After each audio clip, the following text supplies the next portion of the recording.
Well, hello, good people of YouTube and Twitch. The game is not wanting to launch for me.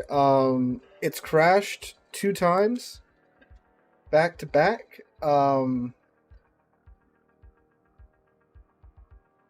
know. Third time's the charm, maybe?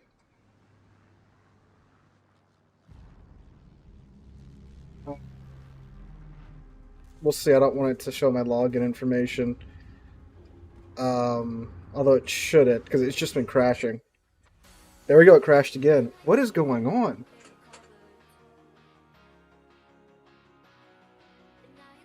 I don't know. I was literally playing, obviously yesterday to get today's video out. Is there a way to repair the files?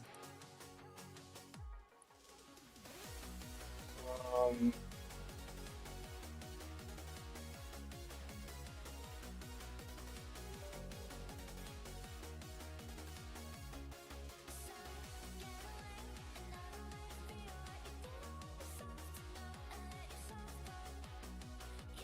one more time.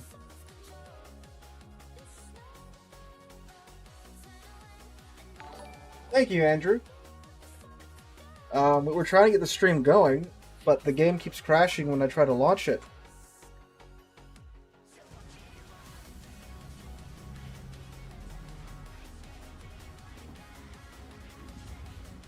Yeah, you know, if the game cooperates, Andrew, I'll get you your hood match. But I know you guys can't see the error message pop up. But you know, when the loading screen stops moving, it usually crashes. So this will be 4 times in a row if this doesn't make it. I like to think it's a game thing and not a my. Oh, there we go. 4 times the charm. All right, that's interesting. Yes, yes, yes. I know the Battle of Lake Takeoff is a thing.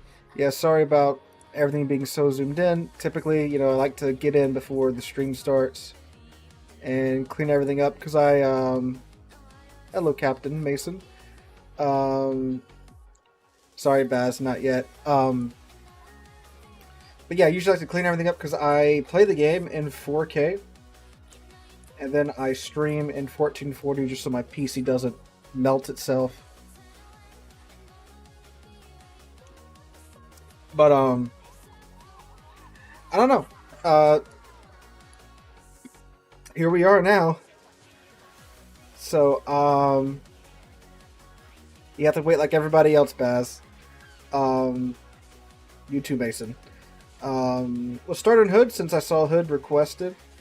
I'll probably bounce around between the recommended ships and Tennessee, since Tennessee is, of course, the hot new item on the block. Where did I park my Hood? There it is. It's my actual Hood captain and not my my crazy Saint Vinny captain. I don't know. Granted, my PC just did. I came home, I started my computer, logged in, went changed, got some stuff moved around for the stream, and then hopped on some. Maybe my PC was still doing the, you know how when your computer starts, it's got all those startup programs. It kind of bogs it down for a minute or two. But I mean, like, you know, games on an SSD. Well, everything. My whole computer is on an SSD. I finally got that handled up on a couple of years ago, and I've never looked back. But yeah, no, Windows on an SSD, games on an SSD, 32 gigabytes of RAM, shouldn't really be a problem. I don't know, but hey, look, some I don't know, sad and exciting news. This is going to be the last ever stream on this computer. We are upgrading PCs. Parts should be arriving today. In fact, I'm probably going to have to dip out. Well, not like, you know, stop the stream. I'm going to have to step away for a minute to go bring him. So look, Warlord, Chase, Law, Saw someone else over here too. Plague, Mason, they all caught me. But yeah, PC's getting a bit of a midlife upgrade today. Well, I probably won't be able to actually install the new parts today. But probably tomorrow or Sunday. How much do the upgrades cost? It was $750. It's a new processor, new motherboard, new RAM, new CPU cooler as well.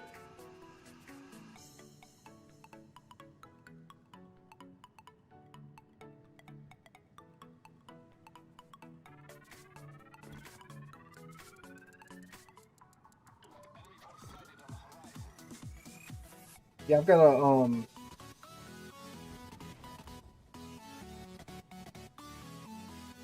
never let you down, always let you down by the ISP. Yeah. But I upgraded to a 3090 a while ago, and like I have an i9 10850K, so I've had a pretty not insignificant bottleneck there with the CPU. I've been meaning to upgrade for forever. The thing was that the socket on the motherboard, it's only I think it goes up to the 11th generation of processors, and of course, Intel's in the 12th, 13th, and 14th gen right now. So it was like, well, if I upgrade, if I want to do anything that's actually going to make the PC better, then I need a new processor, a new motherboard with the next generation socket. So I was like, well, if I do that, I might as well get new RAM too. So I've been just putting some money aside for about a year now, and we're finally here. So should be quite lovely.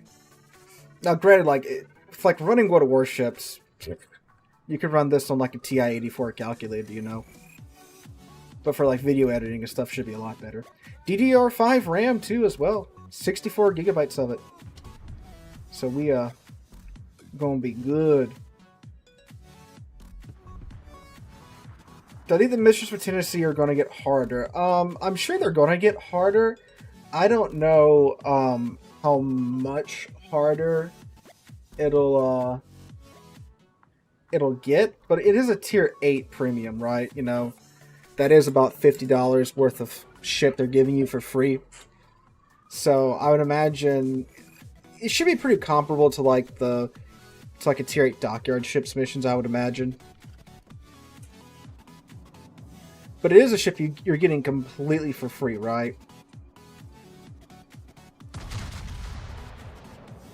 Don't insult the TI-85. Andrew says he's due for an upgrade too. Yeah. And really, a short of this 3090 melting, or an opportunity arising for me to get a 4090 at a much cheaper price, this will probably be take me through 2025 and 2026.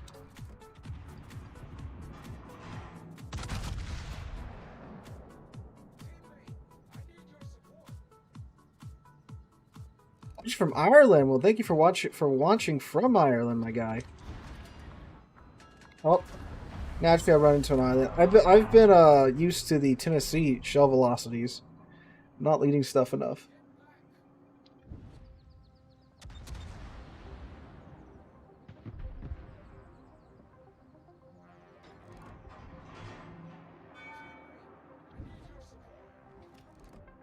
Yeah, when I got that Steam Deck, like what you're saying, who was talking about that? Daka43. When Steam Deck came out, I was like, yeah, that'd probably be alright for single player games and stuff, but multiplayer, I don't think the lag's got to be insane, unless you have an amazing connection. I don't you can have an amazing connection as well, but if you're playing Steam Deck or doesn't Google have their own cloud gaming stuff too? The lag's got to be nuts, because I doubt they're running all their servers on, like, the fastest internet possible, right? Blue Baron, I'm glad, well, are you enjoying yourself, sir? That is the question. Because if you're enjoying yourself, I'm glad you are having a good time. If you're not enjoying yourself, I'm sorry. Gonna try out Sea-Power? Yeah, I am.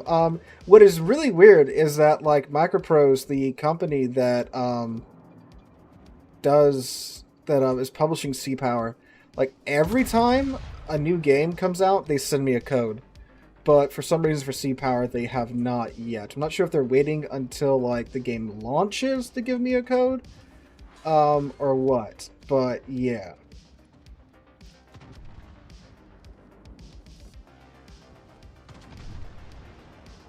But I am very much intending on trying it out when it does come out on Steam.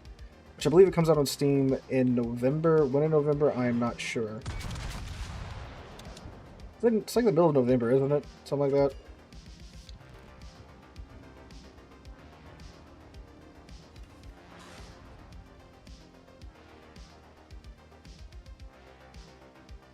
But low to mid-tiers, mainly. I'm still learning the game, only 500 plus games in. Well, take your time. There is a lot to learn when it comes to World of Warships.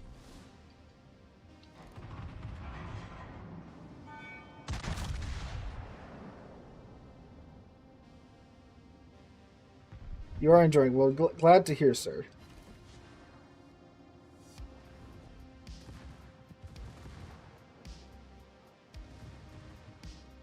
Like, I took a look at the Ultimate Admiral Dreadnought, a look at the Ultimate Admiral Dreadnought campaign. I was like, oh, it's like a map game. Hold up a second. That takes a special type of person to get into, you know, one of those map games.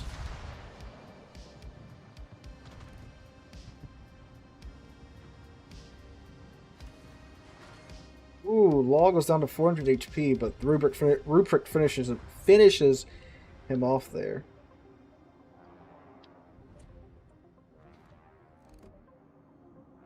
Yeah, I can imagine the Legends to PC and PC to Legends transformations a bit wonky. Because I've seen, like, remember when Legends came out, I watched a couple of videos explaining like how it works and stuff from Legends YouTubers. I was just like, what is this nonsense?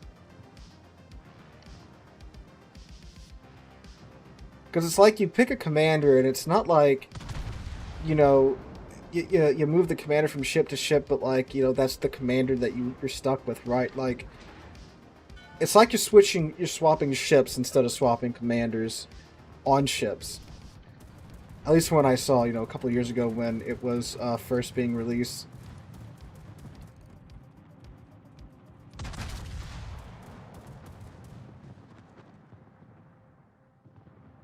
Yeah, if like Ultimate Admiral Dreadnoughts, you know, I just go in, make my abomination of a ship, and, you know, put it into some silly situation and see how it does. That, you know, that's what I play Ultimate Admiral Dreadnoughts for. I don't play it to play, you know, Hearts of Iron 4, you know? Hornet is just on the edge of my main battery.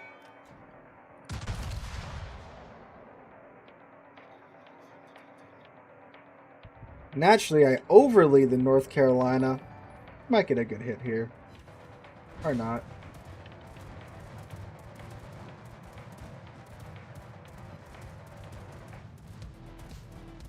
When the inevitable happens with ships and missiles, how should they work? I am hoping that they do one of two things. I think one of these things is far more likely than the other. Either they do like a whole new game, like how World of Tanks did World of Tanks Cold War. You know, they went into the Cold War era tanks and vehicles. Or they do like what Lesta's doing, but the opposite. And I believe I mentioned this in today's video. Are those the B-25s? I think so. Where it's a whole different matchmaking bracket with the missile ships. You know, like you transition from the age of naval gunnery to the age of missile warfare, right? Um, Dang, he turned out just a little bit. That way, you'll only have those age of missile ships that are in that matchmaking bracket, and then that be the end of it. You know. That way, you don't have the Yami getting exosetted, right?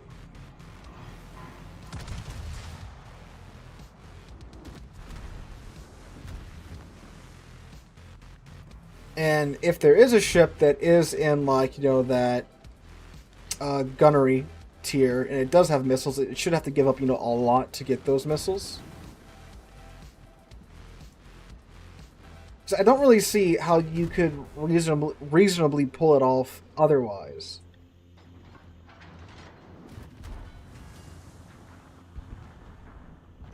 It's not anything really approaching a balanced manner, unless again, the ship is just incredibly handicapped. I'm broadside in front of another hood and a North Carolina. That's smart, Sealord.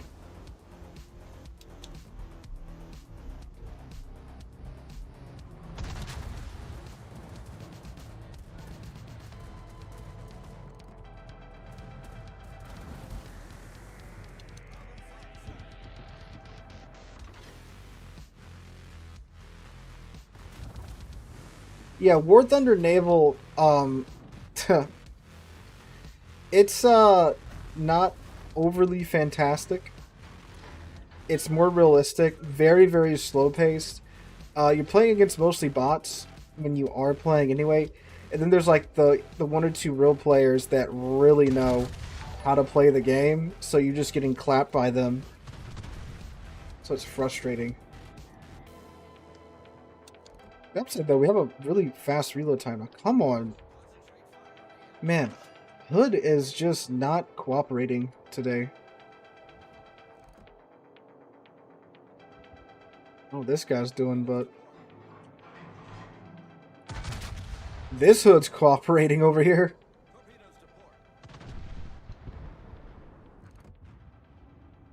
Oh, now he moves. Now he moves. He's sitting completely still.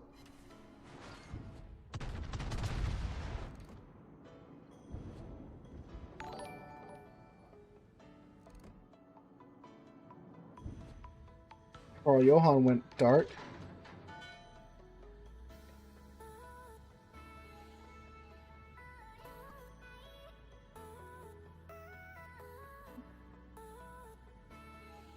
The guy DC'd twice already. Oh, okay, so he's disconnecting. Okay, so he unintentionally juked my shots.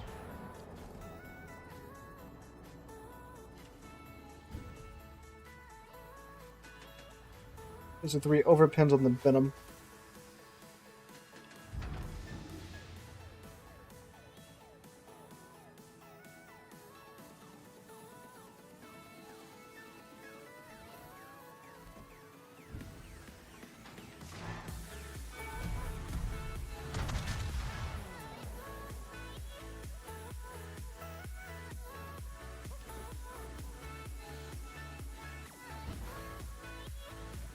We dodged some of the Venom's twerps.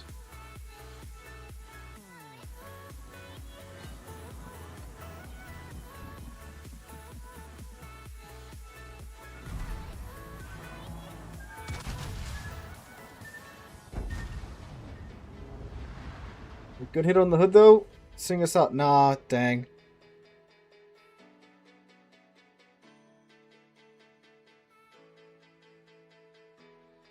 Alright, well, that was the first match. Whew. I did not sleep last night. I was up late redoing today's video 2 or 3 times. Actually, 3 times all in all. Alright, I saw someone before the stream. Oh, we're going to the Tennessee. But after this Tennessee round, we're going to do a, a Hizen. A Hizen round because someone asked for it. There's Tennessee.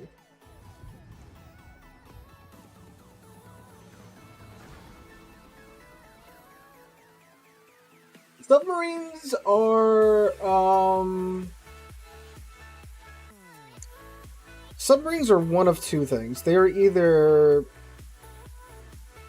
non-present and not an issue, or they're the most annoying thing that you're going to come across. Just because, like, they can really only affect one ship at a time because of the torpedoes. Like, they don't have any guns, and you have to get, within torpedo range of these ships, which in most cases is like 13 to 16 kilometers. And if you want to, change whatever target you're attacking, you got to, turn the whole ship and just focus on trying to get that, that one ship down. Whereas with, surface ships, you can rotate your, you have turret, guns and turrets. You can just go from one ship to the other ship to the other ship. But, with torpedoes, you're having to predict this one ship's path, trying to get them to stumble into the situation that you want them to be in and all that jazz. So, obviously, they can only do that to one ship at a time. There's 12 ships on the team. There's a good chance it's not going to be you, but if it is you, it's going to just be a miserable experience because it's incredibly annoying.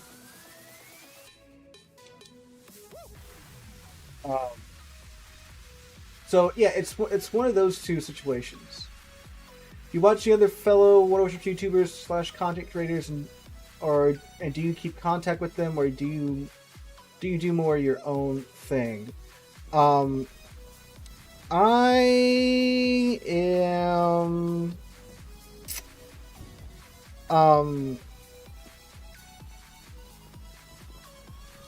not in like constant communication with other Warships YouTubers. But I mean, like,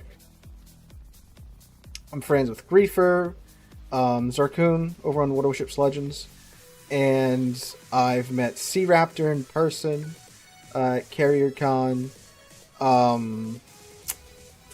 Whom else have I spoken with? But if you mean, like, is there like some group message where like all the Warships YouTubers get together and discuss things? No. If there is, I haven't been invited to it. I know there's like the CC Discord, but I'm not a CC, so I'm not on the CC Discord. So yeah.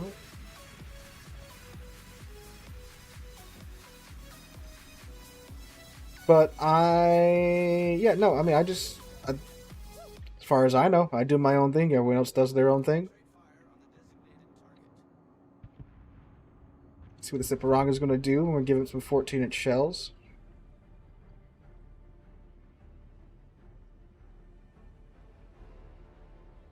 I am doing good. I thought he was going to turn back around. I'm going to get some side.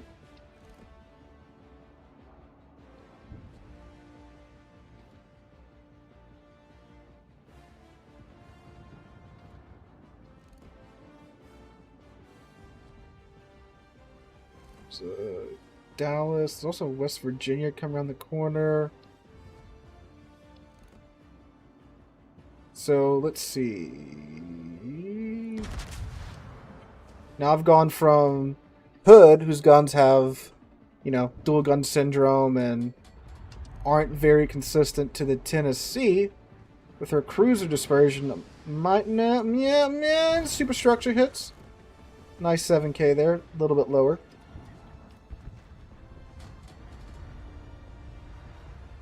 Yeah, submarines are just like more annoying.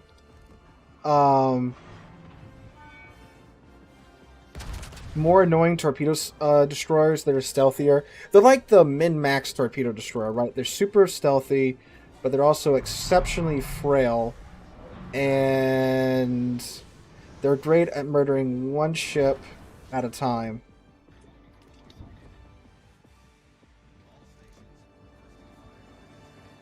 What's wrong I'm gonna do? Oh, our destroyers are dead already. That's unfortunate.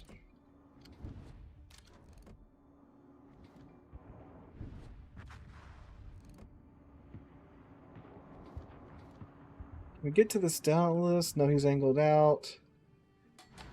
Well, we're pretty much blind now because of our destroyer's untimely demise.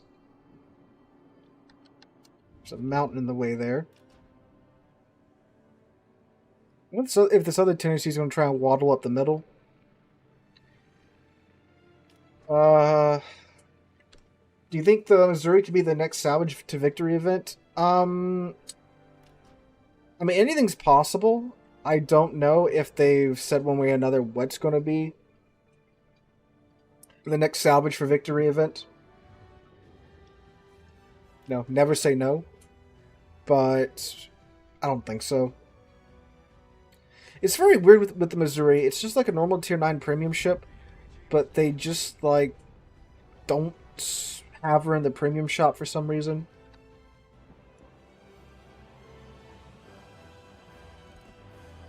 We're gonna go over here because things are not going well.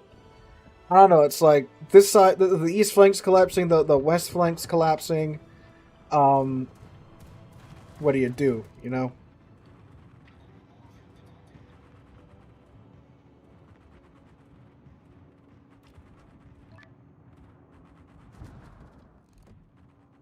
Yeah, the biggest downside to the Tennessee is that she's slow. She's very, very slow. 20 knot top speed at tier 8 is not great. If you have the speed flag on, you can go 21.5 knots, blazing fast. I'm trying to get around here to get shots on these cruisers, but they're going to be so long gone by the time I get there. There's a Bayern over here, though. Now, I don't think Wargaming wants to introduce any more Bidums into the game. You already had to get her in the Rogue Wave event, and it's a bit of a nut ship. I mean, it's 60-second torpedo reload. That's a much better shot on the Bayern. 11k off of his HP bar there.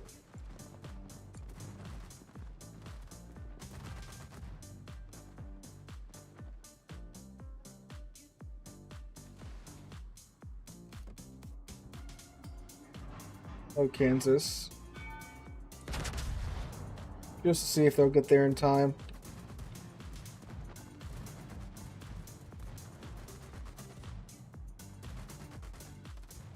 I don't think we can stop the push out from the east, so we'll have to see if we can. Well, I mean, we should be able to beat the crap out of this Bayern over here, and the Kansas too. But I don't know if we can do all of that before the eastern flank just completely falls apart. Also, by the way, I am going full speed right now, and if I touch the throttle, the rudder, we go down to 14 knots.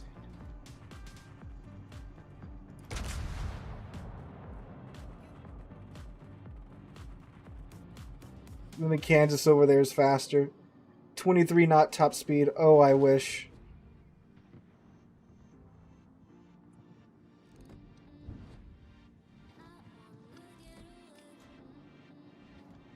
Probably just gonna cuddle behind that island. Up the Bayern's not.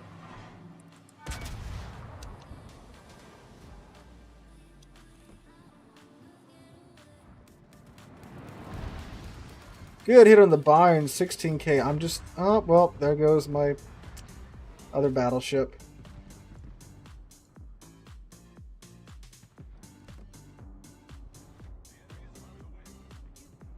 Unfortunately, I do not think this is a salvageable game.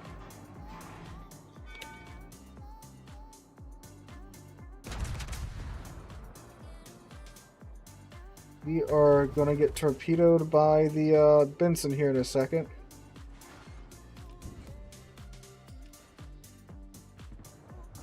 The Isabel has turned around and is running for some reason. I do not... No, it does not have the Vermont acceleration.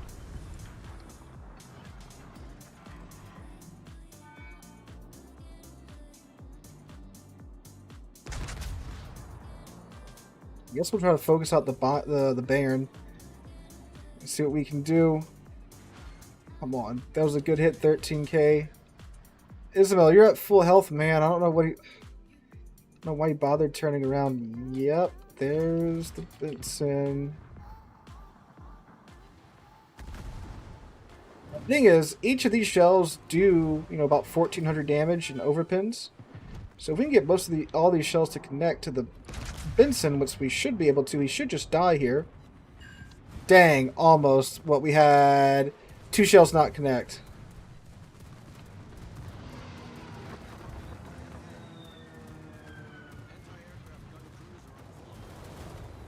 Just DFA everything.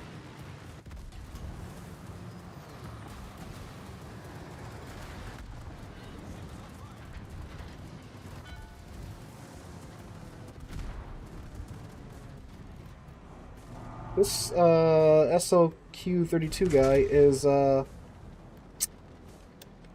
of the strong opinion.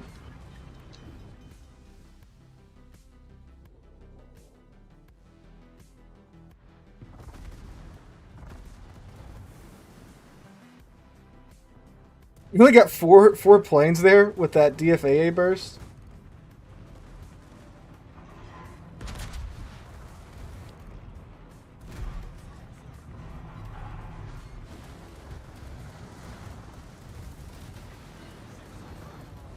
Oof.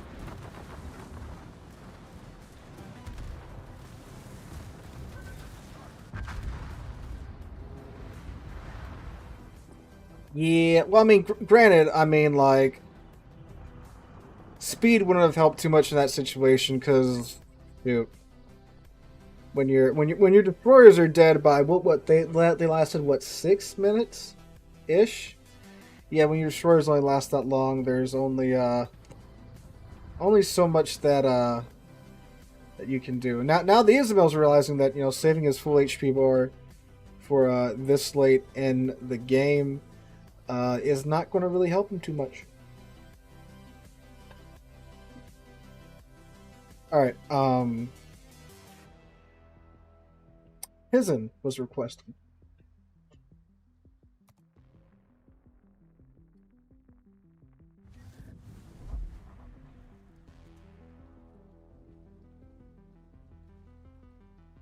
The Hildebrand. Yeah, I don't know how long that ship's going to stay in that state. It would not surprise me if it got nerfed eventually. I don't think we'll be seeing another Hildebrand-esque ship for some time.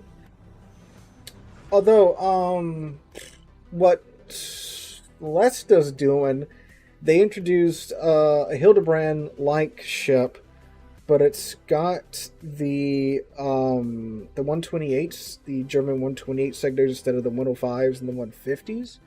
So that's pretty nice. I didn't look into the aircraft it carried though. But then there's like a Japanese light cruiser hybrid that's also like the Hildebrand. Like it looks like the Hildebrand, but it's got Japanese guns and planes on it. And it's just like, what? So, I don't know. $198 nerf. Yeah, I mean they've nerfed more expensive ships for less, So, like I think that's gonna get nerfed. I'm pretty sure the Libertad line is gonna catch some nerfs too. So.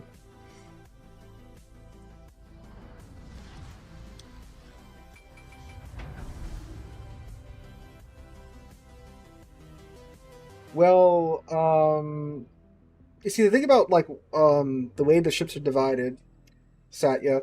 I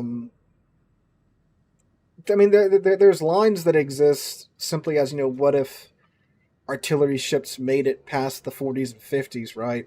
So, I don't think you could really divide the tech tree or the tiers like that. So. I don't think it would work.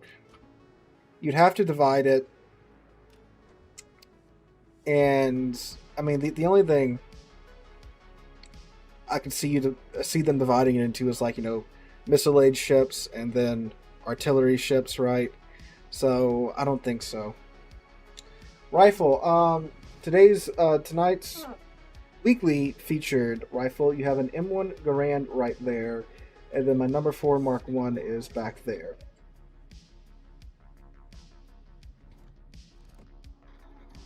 Yeah, I think Columbo's actually really good right now, especially if you can pick up the unique upgrade for it.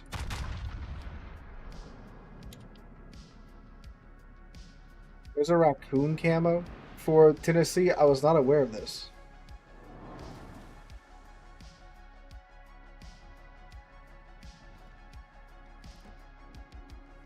Hizen. I didn't like Hizen when it came out. What, she got 12 16-inch guns? Yeah. 33-second reload time. Now, if I remember her accuracy, isn't that much. M1 Garand for hunting raccoons. There's not going to be much raccoon left after the 30-06 goes through it.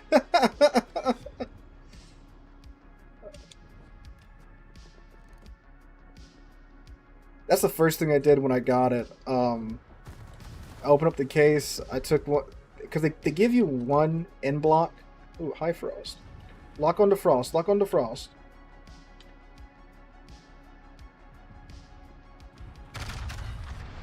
They give you one end block, and I put it in it empty, and I just work the action, and there we go. No, frost. Why'd you? Okay, that's okay. Actually, I bought that from the government. The U.S. government sells these, by the way.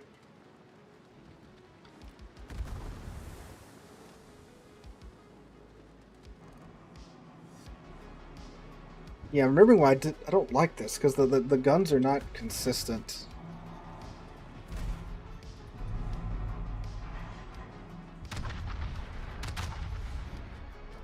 Getting some weird lag, as is usual. But the stream's okay. But that's a Seattle. It should fill these shells pretty good.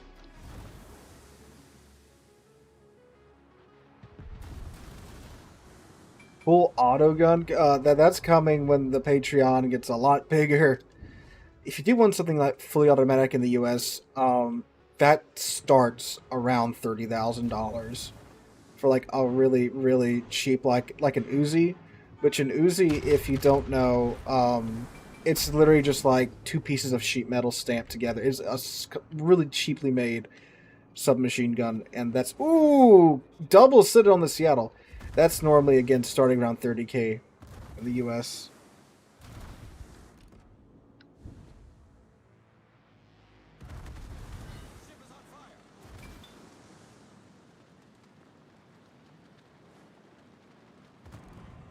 I'm gonna hope that those submarine torpedoes run out before they get to me. They should.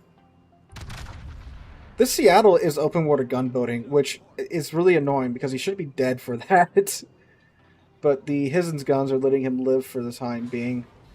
And they were doing a pretty good job of chipping away at his HP there for a bit. Not so much anymore. Hello, Soyuz.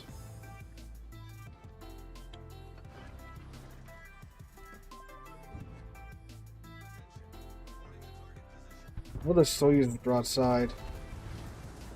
See if I can solve. Oh, that's a Yugamo. That is not good.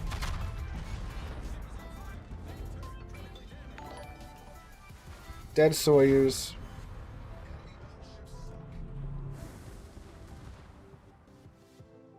Naturally, when the open water gunboat Seattle is not on my team, he lives when he does his open water thing. But see, if he was on my team, he would just get absolutely obliterated, as he should, for being an open water Seattle.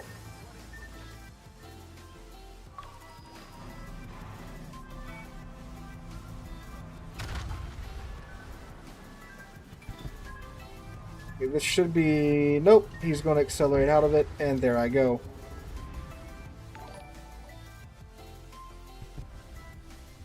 That was most unfortunate. I mean, I did overextend a little bit there, so that is on me. Oh, someone, please kill the Seattle. Drawing, thank you for the bits, my guy. There he goes. Okay, I can die. I can die. I can move on to the next game happy.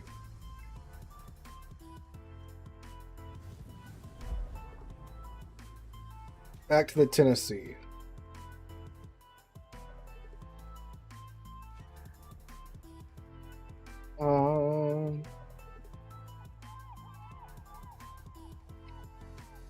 Right there. I don't know. I'm literally looking right at it, and I'm just like, where is it? Have I toured the North Carolina? Yes, I have toured the North Carolina. There is a video of it up on the channel. Although, unfortunately, in that video, I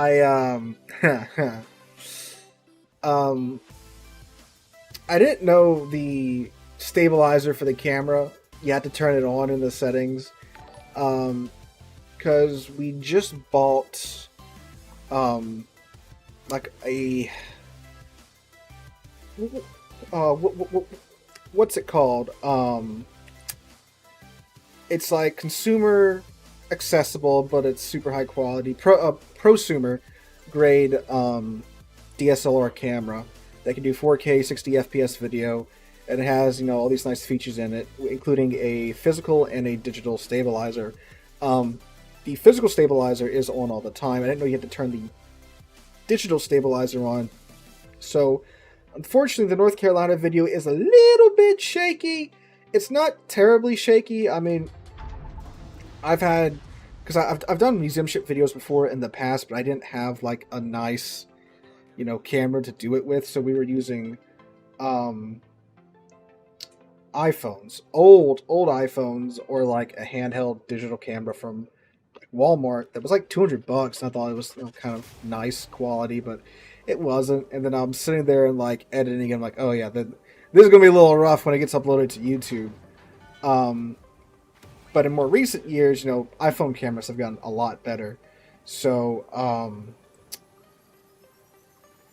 a good amount of the museum ship videos on the channel have been recorded either on this iPhone or my sister's iPhone 15, which again, the camera quality is really good. But I wanted to make these museum ship videos a more common thing on the channel. I wanted to make them, you know, in a better quality, you know, above an iPhone camera. So I bought, you know, a Panasonic S5 II, which now that the digital stabilizer's on, it's really smooth. It's really good quality footage. But unfortunately for the North Carolina video, it wasn't on. So it's a little shaky, but it's still very watchable in my opinion.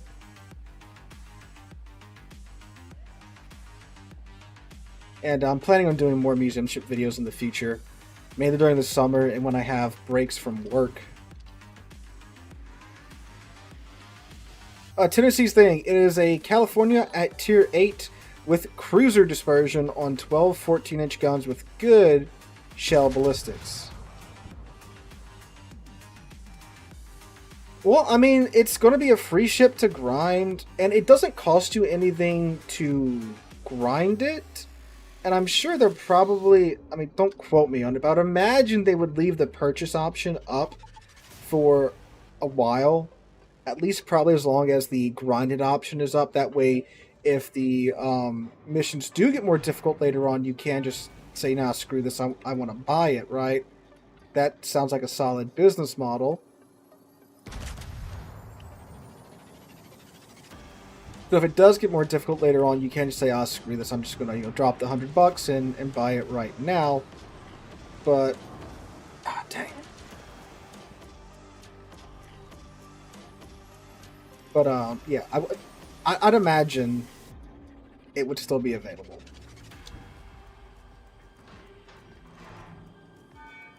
I'd planned to go to see the Massachusetts, but then COVID broke out, which probably for the best that I didn't go right then and there, because we've learned a lot. Good hit on the Rook there, 17k.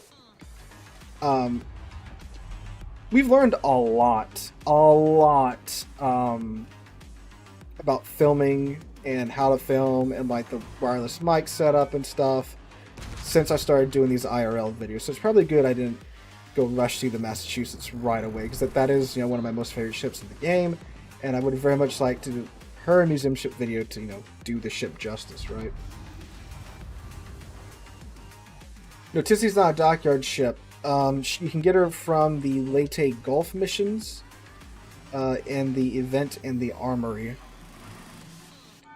Or you can purchase her in the armory for like $102. We did tour the drum when we went last time to the Alabama.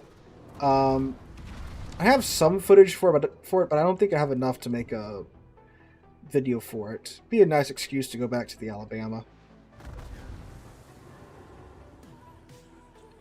Hawaii trip. I'm gonna have to make that a level on Patreon. Pay for me to go to Hawaii to see the Missouri. Hawaii is not cheap. I think the plane ticket alone is like $2,000, and then the hotels. I cannot imagine the hotels in Hawaii are cheap, or the Airbnbs. I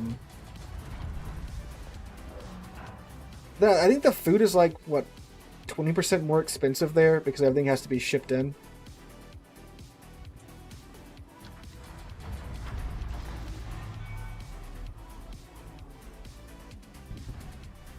I guess we'll very slowly jog around the island here.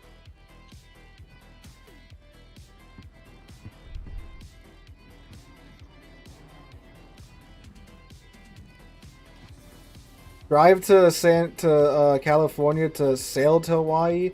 Well, see, I'm sure the cruise has to be more expensive, right? Because like they gotta feed you for like, what? It's gotta take what, 4 days, 5 days on a cruise ship to get to Hawaii, right? You're going to Hawaii in March. A cruise there was cheaper than a flight. What? Really? So I don't think I'd have the time for a cruise. Unless it's in like the summer, in which case I know it's going to be more expensive in the summer. Nice hit on the rubric there, 12K, because you know everyone's off in the summer, you know.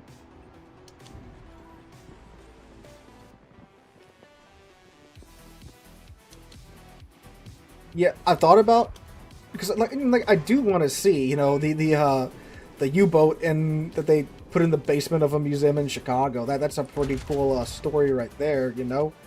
We stole a U-boat and then we shoved it in the basement of a museum. Oh, this should be good on the Ipiranga. Oh, a little bit too low. Pain, pain, pain, pain, pain. Is he just chilling there?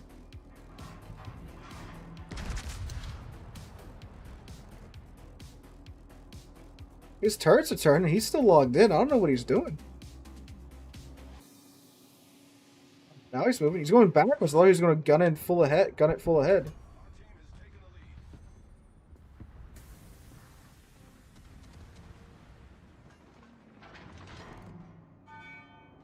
Yeah, the kid's in dry dock right now. I do have a video out on the kid. We went shortly before she went into dry dock. So you can find that. There's a whole playlist on my... There we go. Ooh, 26K to the Ipiranga.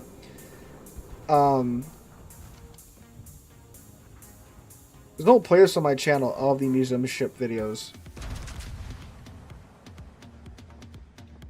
I am planning on beelining it to Texas when the Texas gets out of dry dock as well.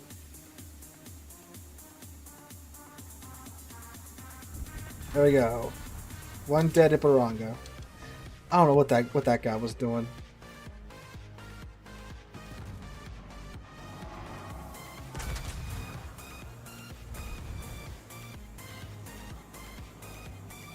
Oh, this is a dead area in here. I'm going to finish him off. No, just overpin him. 14-inch shells overpinning a tier 8 crew. That's fine. Yeah, Warlord. So originally I was planning on going to see the Massachusetts, the Constitution, and the New Jersey. That was the plan, right? But then of course COVID happened. I mean, when Texas is, you know, back in on display wherever they are going to have her be.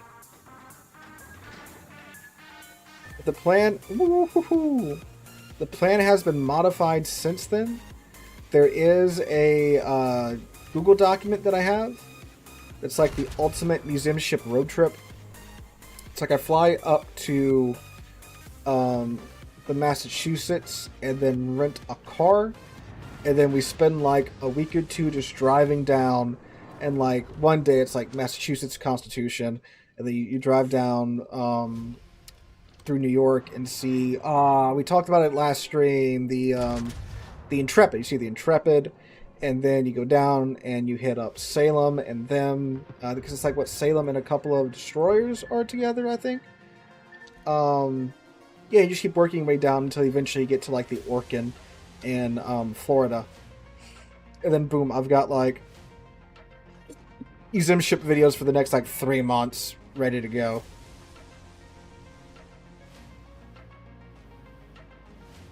Yeah, the Union Pacific has their big boy out and doing the rounds. I wanted to go see that. I think the nearest place to me was like Dallas, and that's still like an 8-hour drive. And look, it's a rental car, right?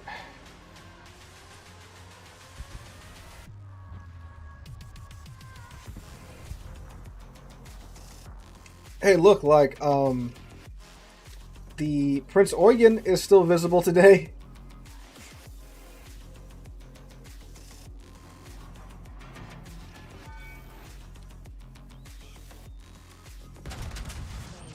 I don't think that's enough lead.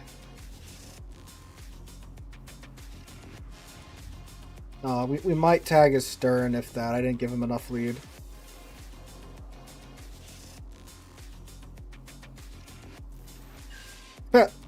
We got the one pity shell hit. Now, Iowa would definitely have to be... I'd have to get a flight, because that's all the way in Los Angeles.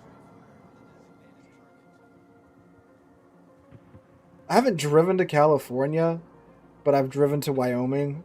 It's only like another, like, I think 10 hours from Wyoming to California. That's a long drive. No, she's not radioactive. She's actually perfectly safe. You can go like snorkel diver.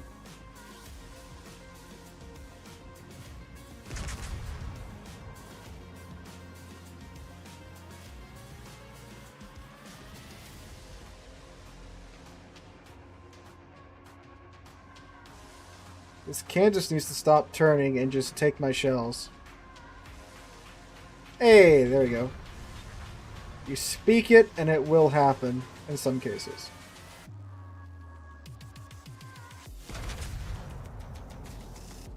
We're not going to... our guns aren't going to reload before our spotter's down.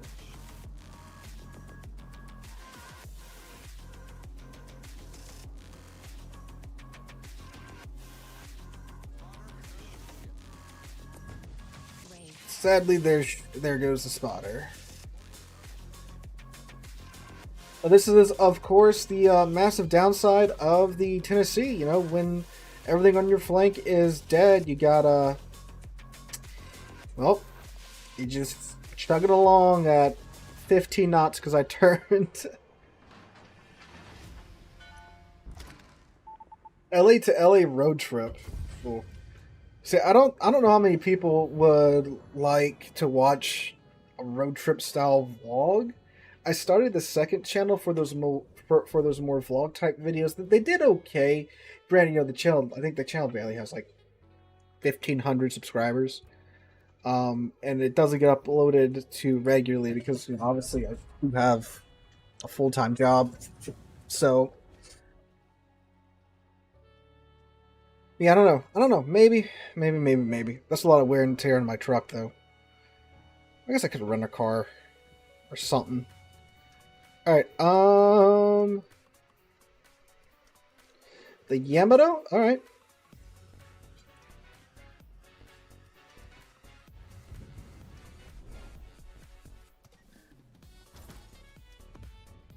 Illinois. Alright, we'll check out the Illinois afterwards.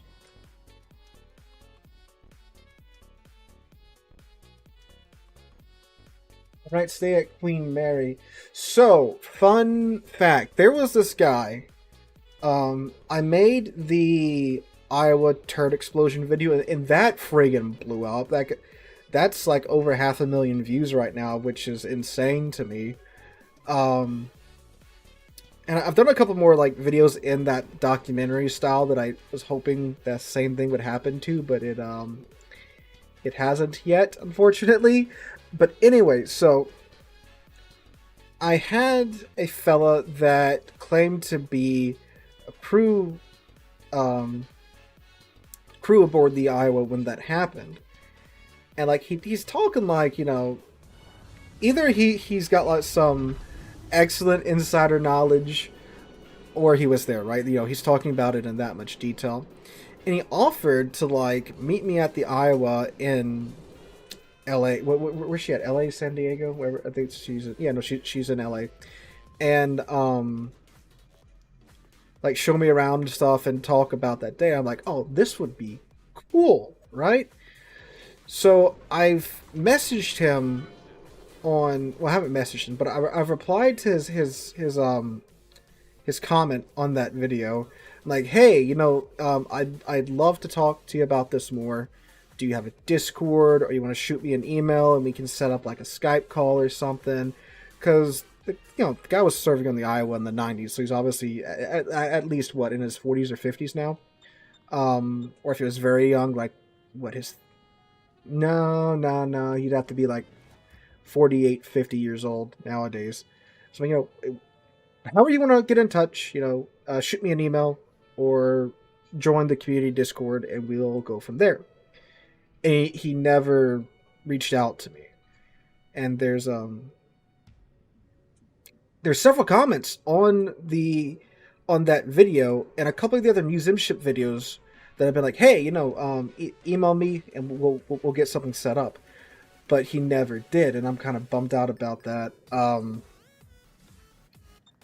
Because I think it'd be good content just to be like, hey, guy claims that he was on the Iowa. Obviously, when he would message me, I would try to verify his identity as much as I could. Because, flying out to LA, renting a hotel room or a stateroom on the Queen Mary, because I did think about that, because I know the Queen Mary's there. Not a cheap endeavor, but it's worth it for the story. But unfortunately, he never reached out, so... So unfortunately, nothing has come of that so far. Good hit on the Henry. Hey Pete, how you doing, my guy?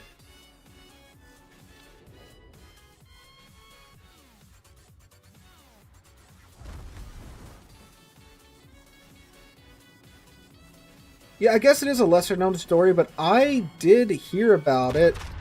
Oddly enough, there's this guy on YouTube. I don't know if he's still uploading videos, but I used to watch the crap out of his videos back in the days. Adam the Woo. And he got like a tour of the Iowa, and I remember one of the volunteers or something was like giving him a tour of the ship, and they were talking about the turret explosion, how they try to pin it on this guy and stuff in his video from like frickin' 11 years ago. So that was the first time I heard about it. And now we have the Thrasher getting its torps on me. Because I've made the mistake of pushing up to the sea line.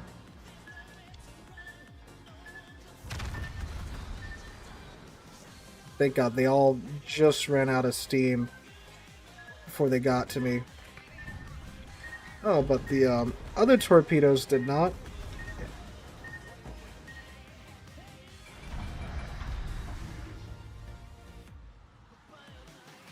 Oh, they're going down the middle. Okay. Like, where's my team on this side? Easy to get to the Iowa driving-wise. The plan was to fly, rent a car. I wasn't going to fly into LAX because that's just too much of a headache. Okay, we are going to be going to another round of the Yami afterwards, because this is not going too well.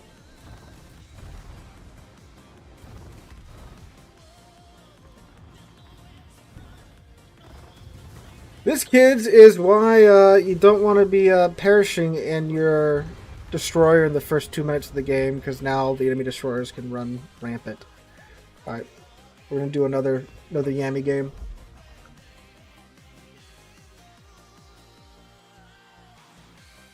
How old am I? I am a crisp upper 20s right now.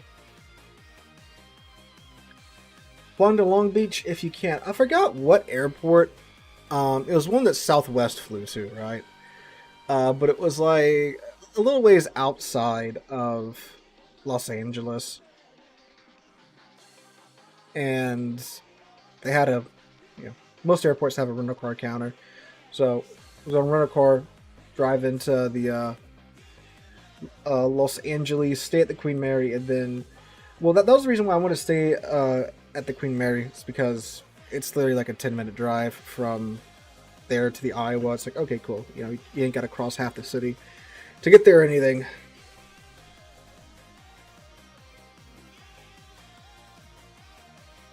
Yeah, Southwest is pretty chill in most cases. Because I've seen some wild things happen on like Spirit Airlines and stuff, right? But Southwest, it's pretty simple, You just click the button as soon as you can, and you all get on the plane at the same time, find a seat, toss your carry-on above, and that's it, right?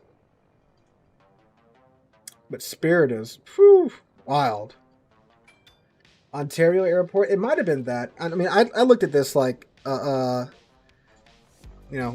year ago when that Iowa video came out.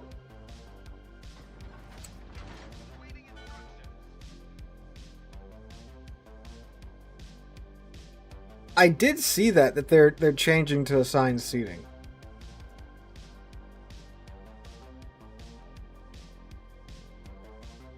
Which, I mean, it's like, oh, okay.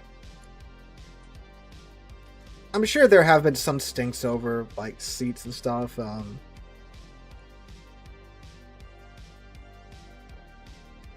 it was kind of like, the trauma of Southwest. Sit anywhere. It's all the same seat. Who cares?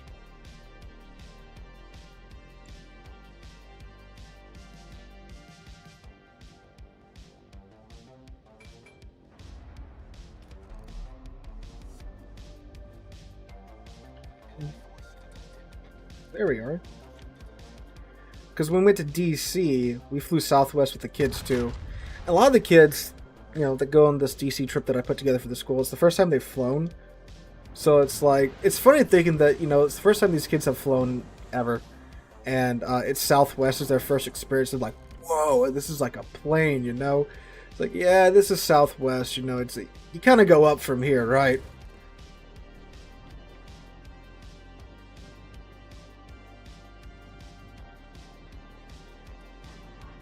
Hey, Cax, how's it going?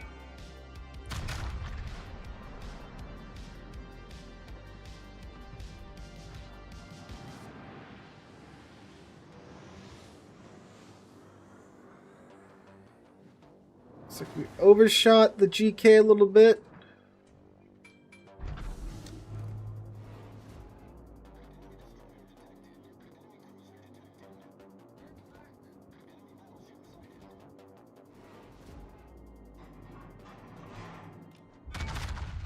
Oh, dang. Island ruined my shot there. Well, we're still going to get a little bit on this GK. Never mind, we're not.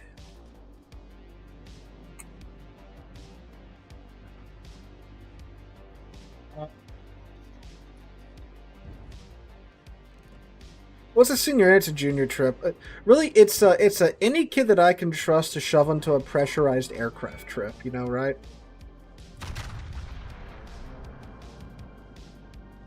Because the more the merrier.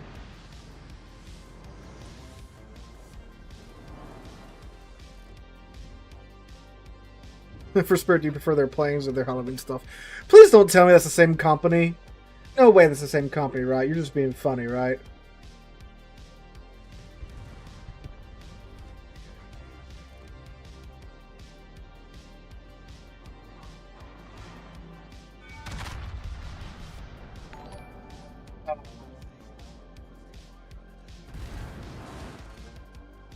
Yeah, well, typically I found that if you just sit there and wait for like the second that the time unlocks, you can get at least into the B group where it's still pretty civil. Usually, you know, if you're in like B, you can still pretty much pick whatever seat you want, and I'm fine with sitting in the back of the plane as long as I can pick, you know, if I'm sitting in the aisle or not. If I'm sitting in the aisle or by the window. Good hit to the Mecklenburg there, 24k.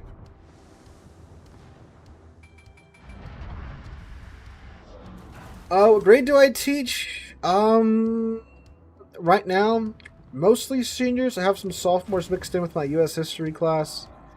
I've taught every grade in high school. I got stuck with freshmen for 5 years. Did my time there. Thankfully, I've moved up to upperclassmen.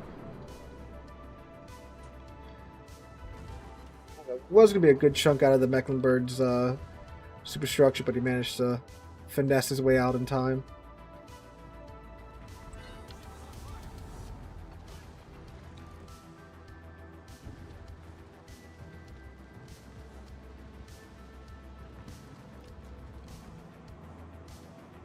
Really chill for a teacher. Well, yeah. I'm not going to let them get my blood pressure up all day.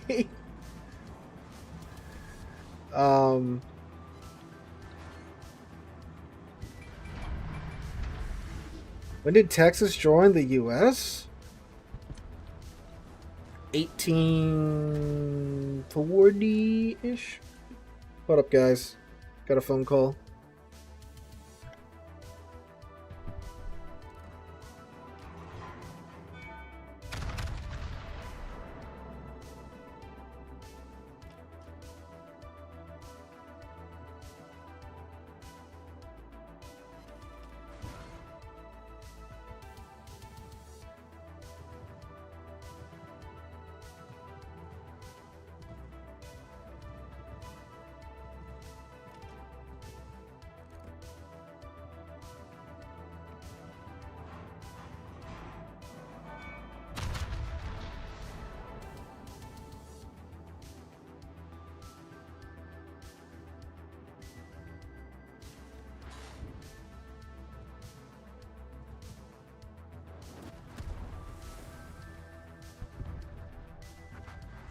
I'm not the only one that does that, right? Shove your phone into your headphones if you get a call while you're gaming.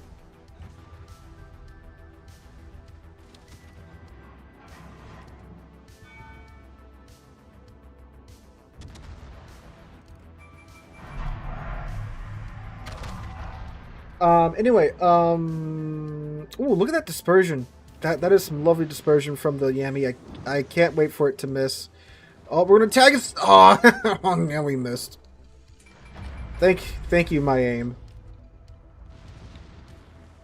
1846. Lawman knows he's from Texas. I wasn't out wrong. I said the 1840s. You do that as well. Thank you, 411, for affirming my my weirdness. Ooh, that is a wonderful target over there. I'm being farmed down by somebody.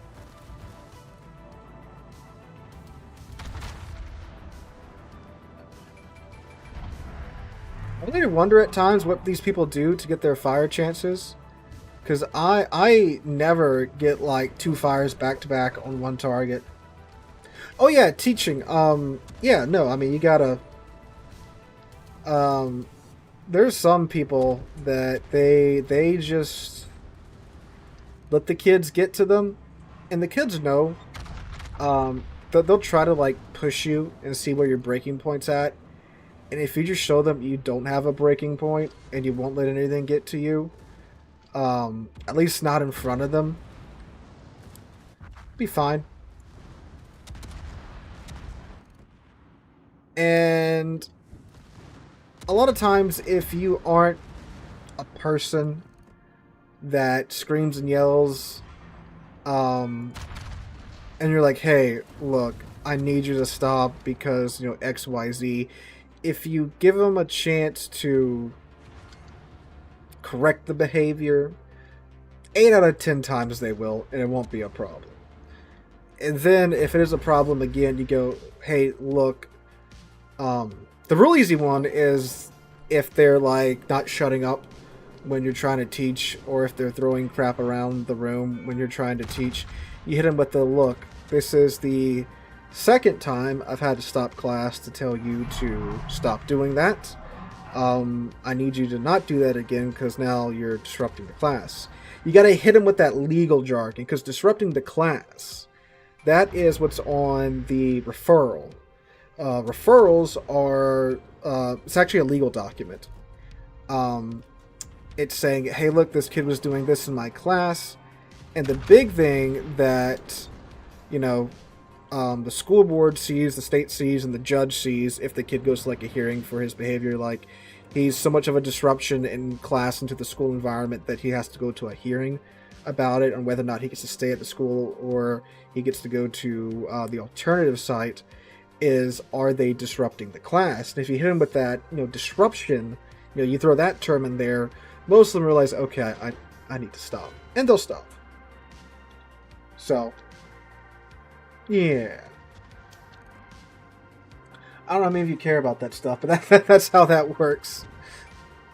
But most of the kids are perfectly reasonable, and if you just reason with them, it's fine. They'll cut deals too. You gotta cut deals with them all the time. It's like, hey, look, guys, you let me get through my lecture, I'll give you your work, and if you finish it, that's it. That's all we got for today. If you finish 20 minutes early, I'm not doing anything else. You let me get to where I gotta get us to, and you do your work, and we're done, and great.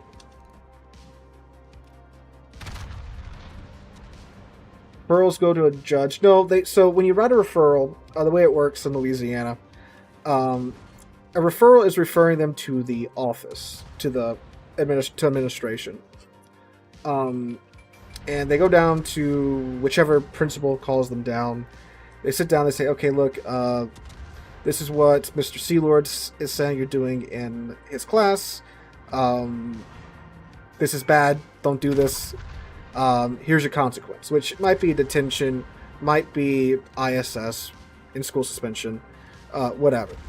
If it's the kid's like first time with them doing something dumb, they'll just get detention. But if they get sent down there like multiple times and multiple teachers, or really multiple times from you, and they really aren't getting the message, then they go to ISS.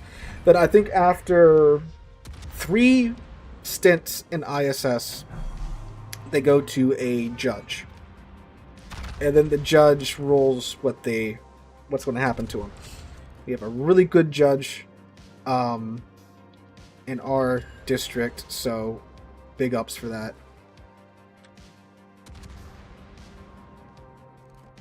So, other schools don't have access to a judge as easily as we do because of reasons.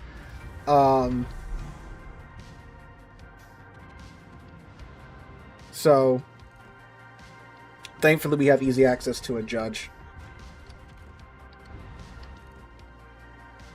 A lot of it is just doing the right paperwork and, you know, keeping up with the paperwork and stuff. And when the kids see that you're doing that, the chuckleheads tend to behave. Ooh, nice hit on the Des Moines.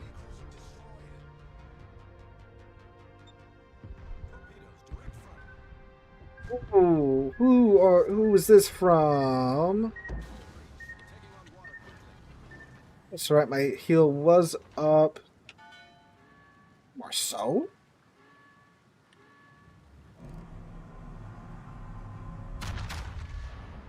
Or did the sub just stack those, like, perfectly? Okay, but Marceau can't stealth torp. Woo! Whoa! Okay, we are going to go dark. We're not going to go dark.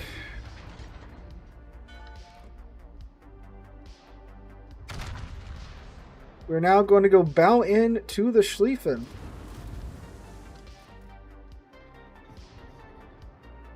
Oh, yo, what? It was the Marceau?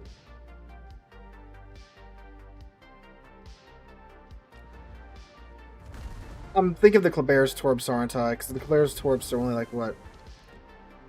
7?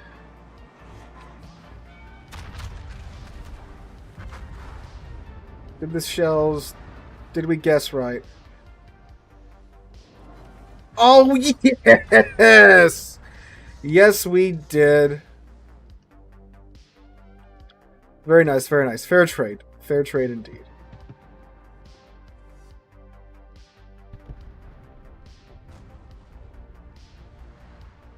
Do the kids know you're a... I don't know if I would say I'm a famous Twitch streamer.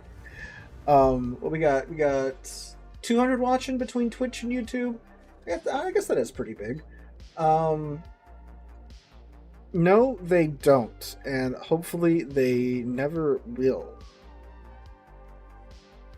Some Libertad? Alright. Oh, wait, Illinois. Some guy's been asking, like, past couple hours for Illinois.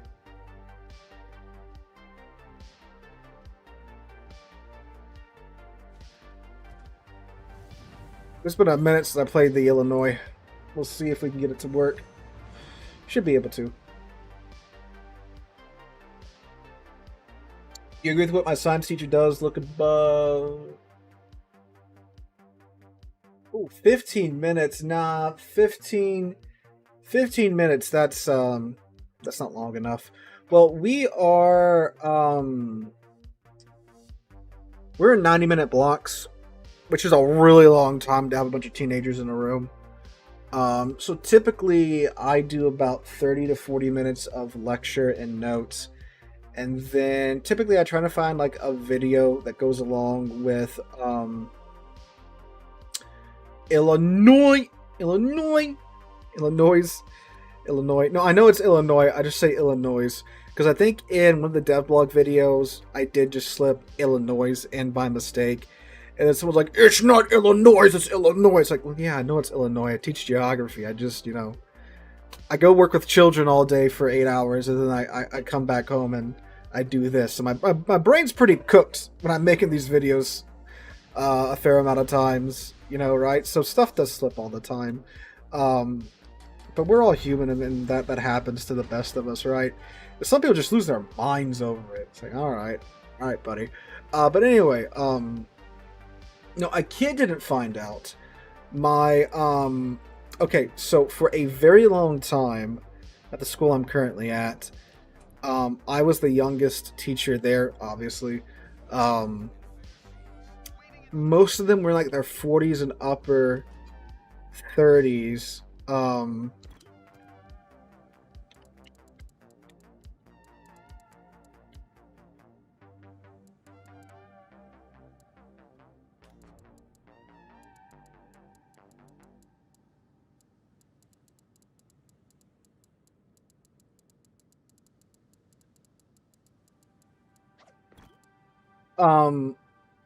What I was saying, yeah, so yeah, one of the younger teachers at the school, other ones were all upper 30s, 40s, right, for the younger ones. But my neighbor across the hall,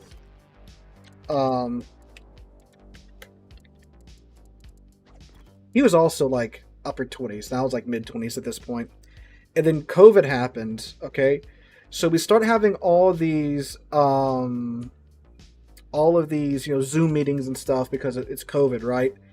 And the first Zoom meeting, I'm like, okay, everyone's going to be on like their computers or whatever. They're going to have like their earbuds, their headphones in. So I should be good.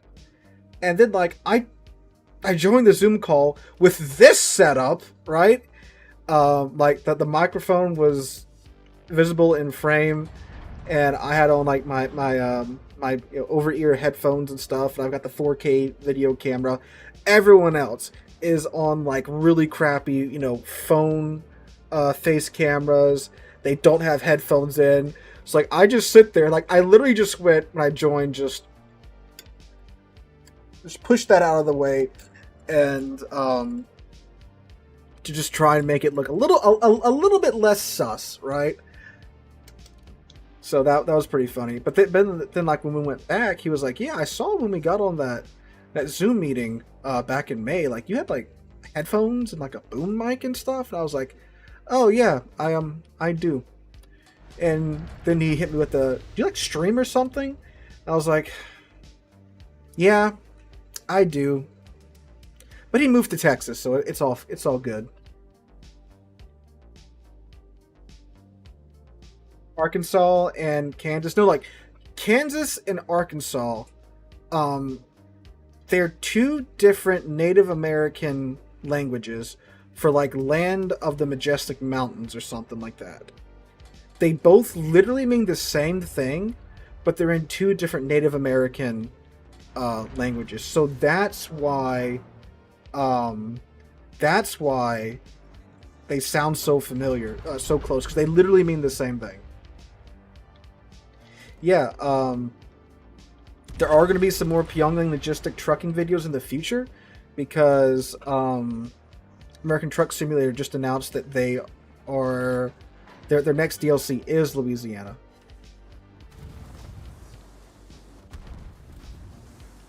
Ayete, apparently she is a Japanese gearing. We tried playing her last string, but I couldn't really get her to work. I'm not much of a DD player, although gearing is one of the DDs that I have played, and I'm kind of okay in. But we had poor luck with her last time, but I hear she is quite okay.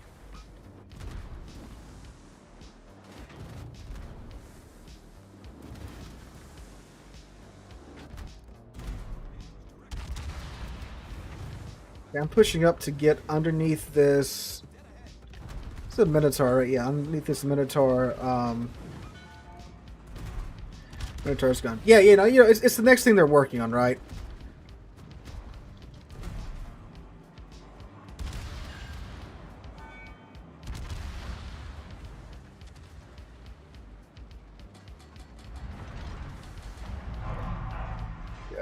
We gotta finesse this.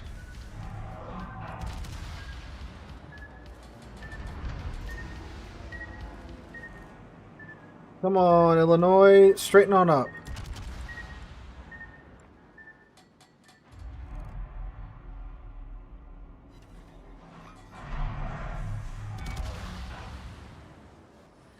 Boy, what I would give for some radar right now.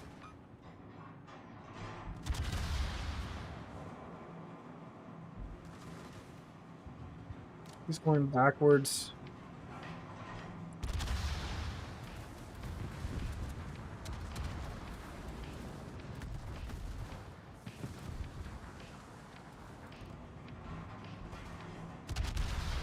Let's see if we can chunk the gear here as he's trying to turn.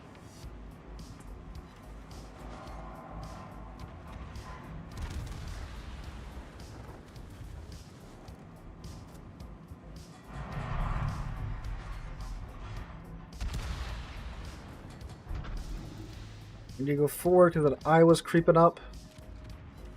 Oh, there he was. Don't let the gear get away. Hi, Iowa. I think that's 2 permafires on that a gear he should burn out here. Akazuki did run. Okay, cool. The Napoli got him. Could you share some of this fine smoke screen, sir?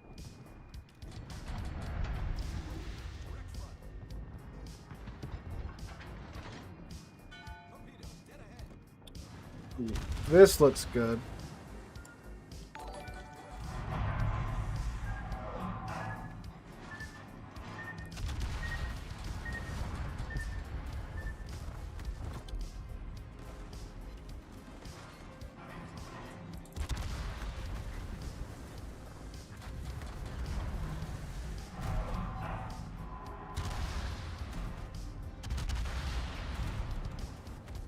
Find his citadel. Find his citadel.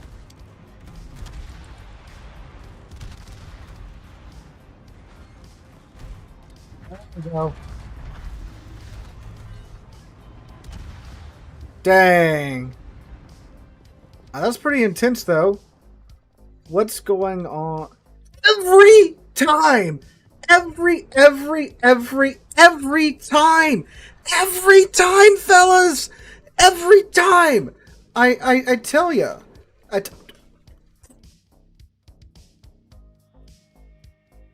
Oh my god. What? Oh my god. So we are 4 versus what? They had 1, 2, 3, 4, 5, 6. Oh wait, 1, 2, 3, 4, 5. No. Yeah, 4 and then 2. So they had 6. They had 6 ships on this side. 6 enemy ships, and we had 4 ships over there. Now it's 2 versus 3. But over here, where we outnumber them, they're still back here. And my favorite thing, so the daring here, -1 to Trash Streamer, as he is in a daring, sitting behind his battleships, trying to farm down a Schlieffen with his main battery guns. Like, oh my god. Every time. Like, you're over there fighting for your friggin' life, and then the other side, it's just like, what are you doing? What are you doing?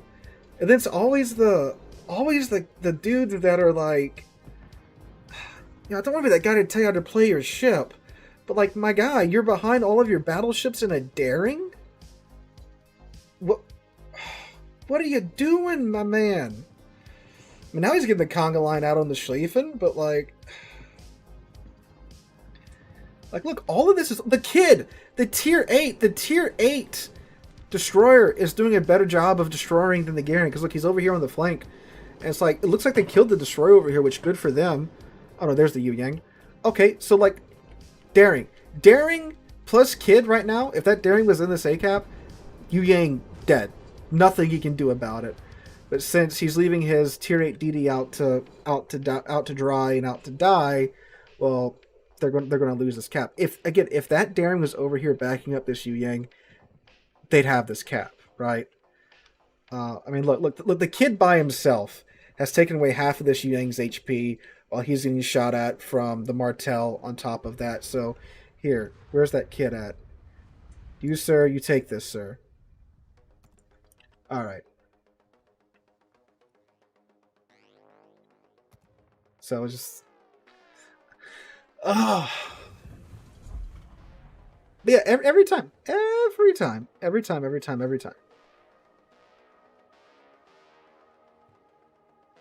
Okay, we'll do another hood battle because our first round was in hood and I was not very good in it.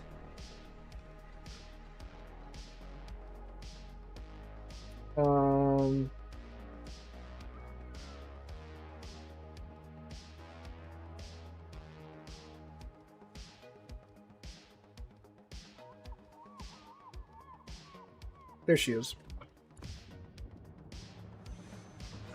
You know, I mean, I'm sure we've all had games like that where, like, you're fighting for your friggin' life on one flank. And it's like, okay, you know, I went down, but, you know, I took a ship with me. We held them off there for a long time. What's the other flank doing? And they're all stacked up behind an island, even though they have, like, a 3-ship advantage on the enemy team. It's like,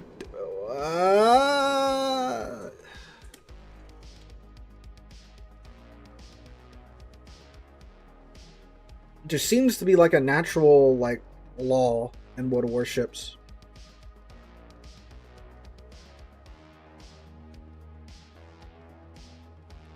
Why can Iowa have a skin with their whole number? Because the tech line ships technically aren't that lead ship. They're supposed to represent the class of ships.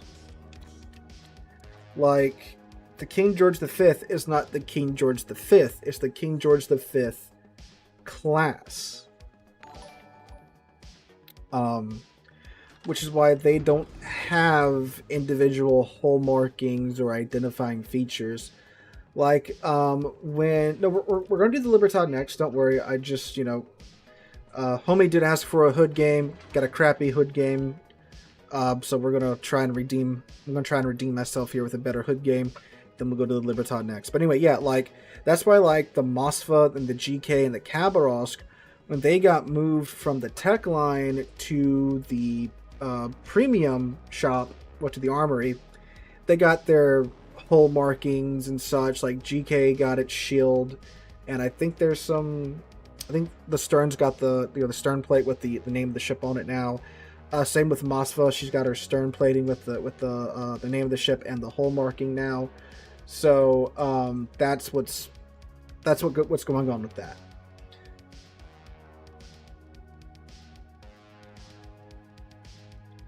Are paying for a skin with that whole number? Sometimes they do. Sometimes they do. I know there's a skin you can put on the Iowa that turns her into the New Jersey. She gets the New Jersey hull marking and nameplate. So there's that. I think there's been a handful of other Techline ships that you can buy camos for that do that. So, David, thank you for watching, my guy. Thank you for joining us here on stream.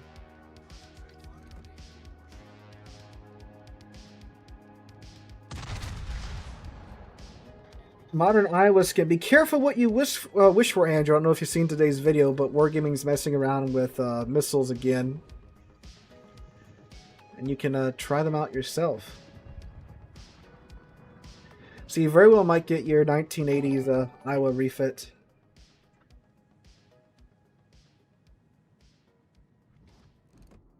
Your Tomahawks and such. Although Tomahawks weren't ship to ship, she did have the harpoons. We visited the Wisconsin and we saw the harpoon launchers and the Tomahawk launchers. That was pretty cool.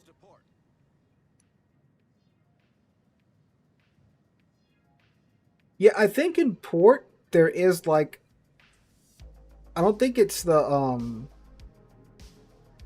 I don't think she has like the launchers on her, but I think there is like a missile just kind of chilling there in port. We'll take a peek when we go back to port. Yeah, I don't think that's going to connect. I was just trying to get those shells out before we rounded that island.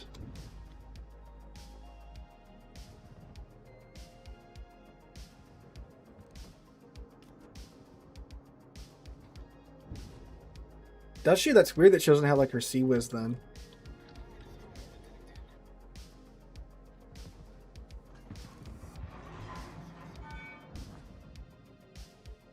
I guess because that's it's probably a little bit too much geometry to change with the ship model.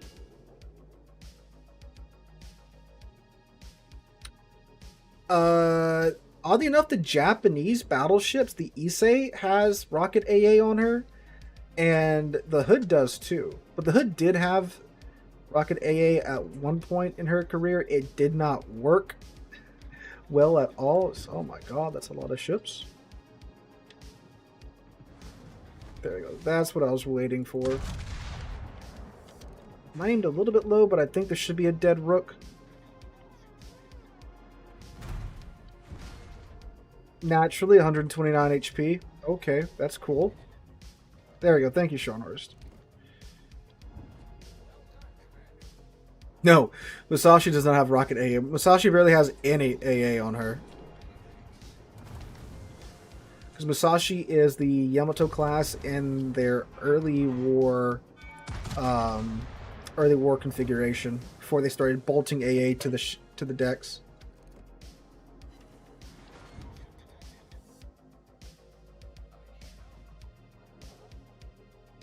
Imagine going against Nimitz with the F-14. We might get there. We might get there. As you can see, F-15s right now because of the Transformer camo for, I think, the Midway.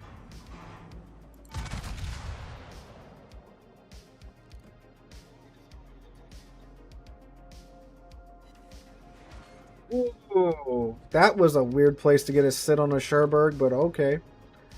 I will most definitely take it.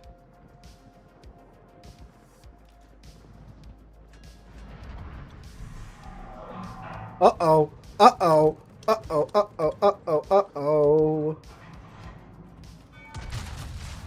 This is gonna be something, all right.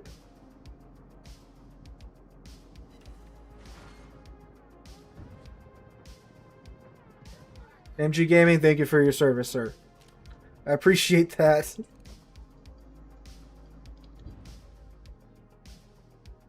Oh, there's a Nolans. Oh, he's just throwing it into reverse. That's not too smart.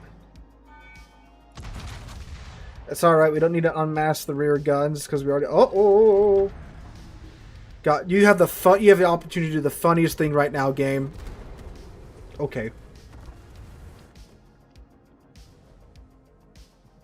That there's someone at a desk at Wargaming right now that has just a moment to create the greatest clip of my YouTube/Twitch career.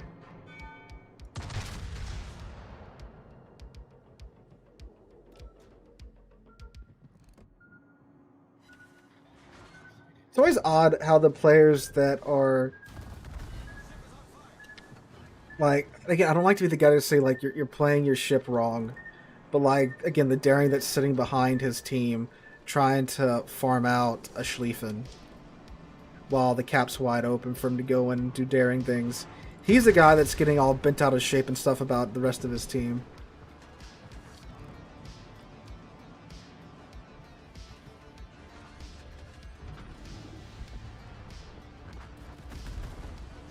I was in a match once where a hood did detonate after a Bismarck Citadel it. Lots of lulls in chat. It was a pretty good time.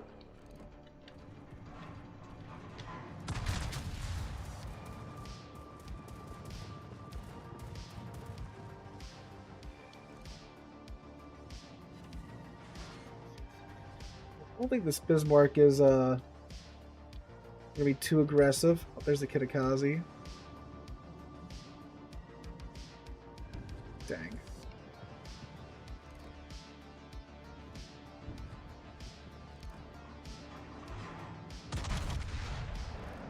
Well, this Sherberg's just going for it.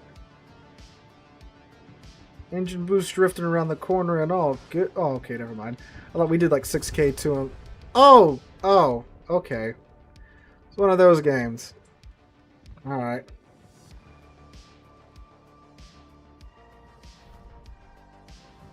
Well, that was a much better performance than the first go round. Alright, Libertad.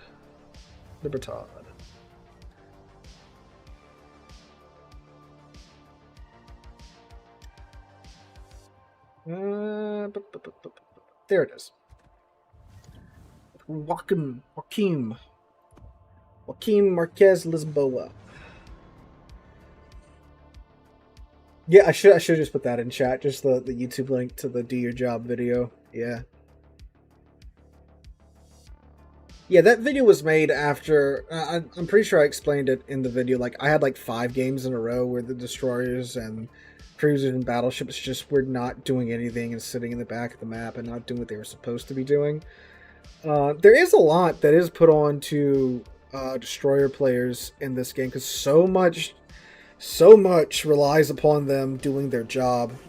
All the spotting, torpedo interference, anti-DD duties. Just the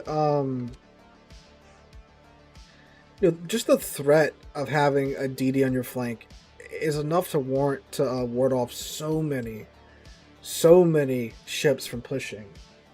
Jason, thank you for the $2 super chat, my guy. Try Montana in Brawls? Is that what you're asking for? Is Brawls tier 10? I thought Brawls was tier 9. The only destroyer that should be in the back is the Lighthouse Kava. Well, yeah, I mean, like, and I said that in the video too. It doesn't matter what destroyer you're in, you should be doing, destroyer things. Like, yeah, if you're playing open water gunboat destroyer like a Kaba or like Cabaros, you should still be doing things that are supporting your team. And you're generally still more in the front than where you see most destroyers winding up nowadays at. But Jason, do you mean Montana? Is that what you mean, or am I misreading your abbreviation?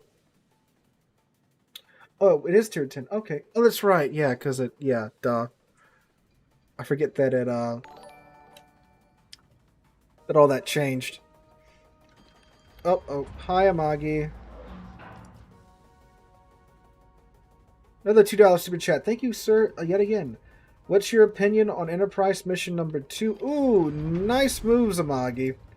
What is Enterprise Mission number 2? I haven't looked at them yet because I already have my Enterprise.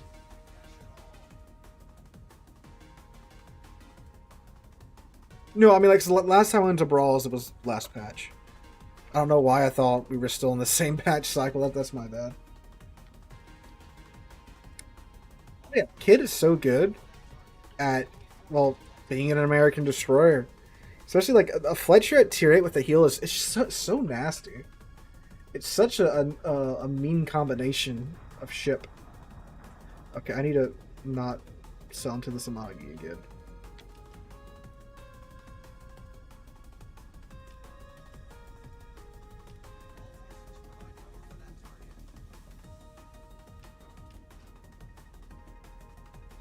But anybody want to help me out here? Oh, basically at 50k damage using 3 separate ways in one battle. Ooh. That is something. So it's 50k overall, right? Like, it's not like whatever 50 divided by 3 is, you know, get X amount of damage with guns, get X amount of damage with torpedoes, get X amount of damage with secondaries, right?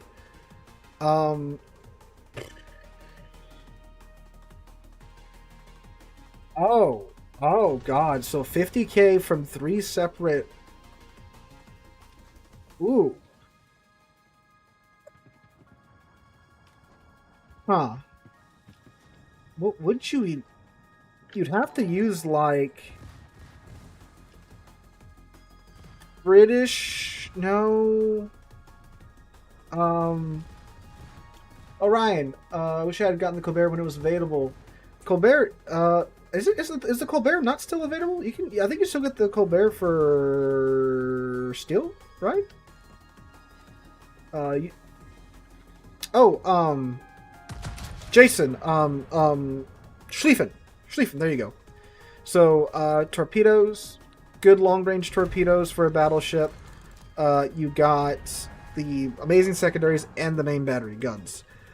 So the trick would be getting the torpedo hits.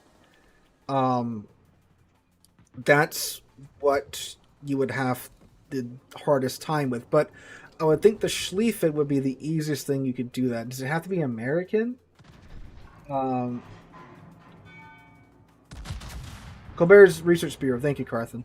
Yeah, I remember I was looking at it the other day for one of the videos.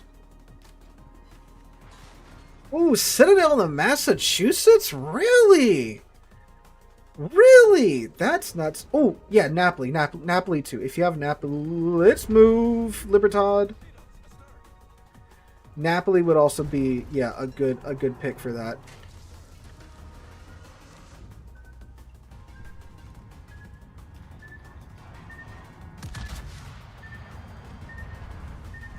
Yeah, it's just something that's got to have good secondaries, good main battery guns, or really just like decent main battery guns, and then torpedoes. So yeah, Napoli would be a good one.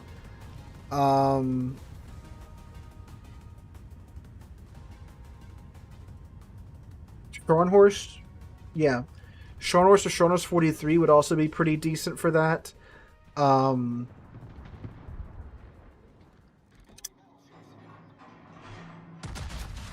The Mecklenburg, although that is a steel ship, Brandenburg, some things.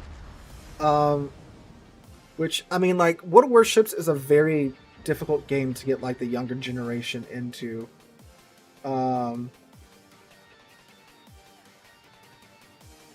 Because, you know, it does not have, like, the instant gratification that, you know, so many young players want.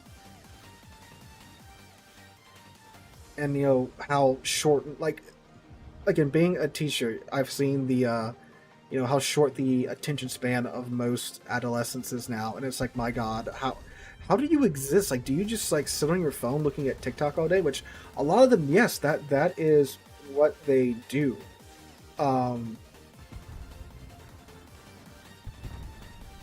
So it's like, well, I don't know. Trying to, balance that in a game like World Warships that's so slow paced compared to other games. But obviously, that's something that the devs do need to have happen. Is this younger, new generation needs to come to the game if the game is going to continue to exist, right?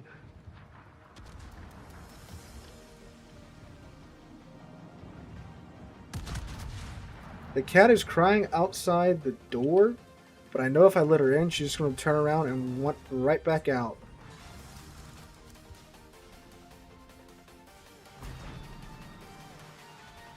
You'd be surprised. They actually do. They play like Clash of Clans. It's a super grindy game and stuff. I don't know. It's like you gotta get them hooked into the grind or something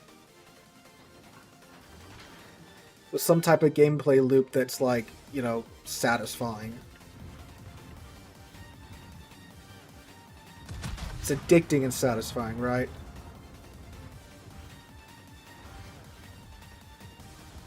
Hello, Prince Eugen, or Prince Eugene, as some of the ads that I've watched for World of Warships calls you.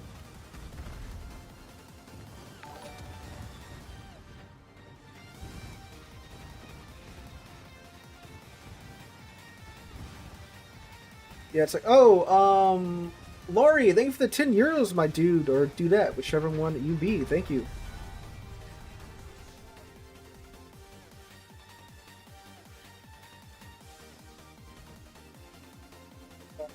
Love your videos. Thank you. I love that you love my videos.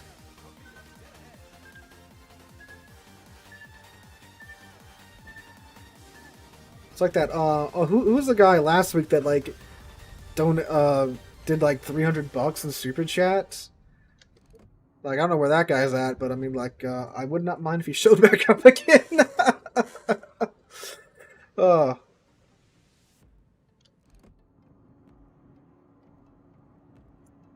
Where's the San Martin? He's just running. Have I been building any more models recently? So I was going to finish my hood model this summer, but I'm not sure if you looked on my community post. Unfortunately, the hood model was in storage at my parents' house, and we had a really bad rainstorm. Even before like hurricane season started, we had this really, really bad rainstorm, and you see, my parents' house, it's this old rent house that was built in the 60s, but the previous owners like remodeled it and such, and so did my parents when they bought it from them. So one of the things that they, the guy that was just like, yeah, just have a beer on me. And he's like, yeah, just have a whole keg. Yeah, have a whole 6-pack. And he just kept going. I'm like, dude, like, oh, I really appreciate it. I just hope this is, money for you that is to burn and you don't need it for anything, right? Anyway, yeah, so they had an extension put onto their house that's it's a sunroom, so it's basically a porch covering that's walled in with windows, right? And they had like a window unit in there.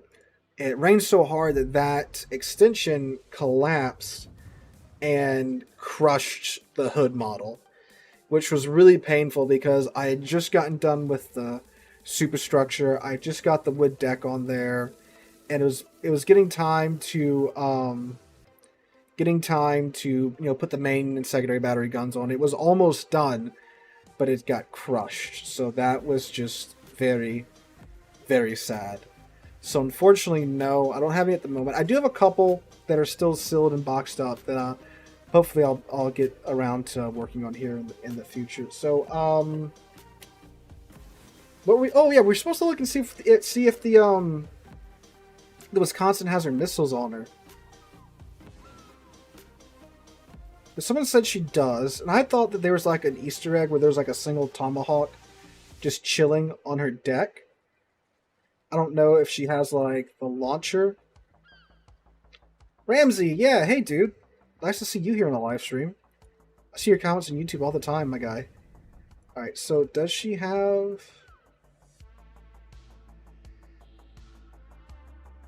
the launcher?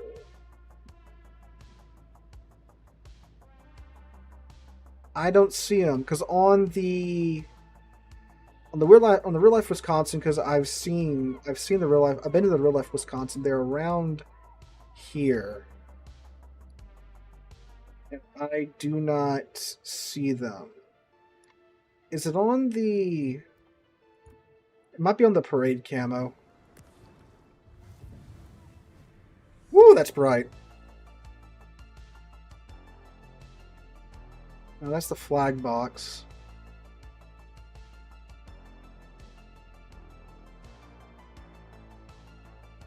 Oh yeah, look, right there. There's a single tomahawk right there. There you go. Yeah, so that's what I thought. I thought the, you know, the missile itself was chilling there, but there's no launcher on it or anything. Because they'd have to, you know, remove the AA mounts and stuff to fit a launcher on there if that was going to be like a thing for the ship. Alright. Let me fix this real quick.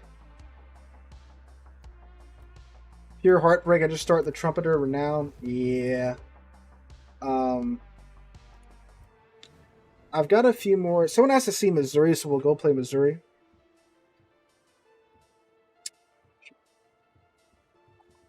Right here.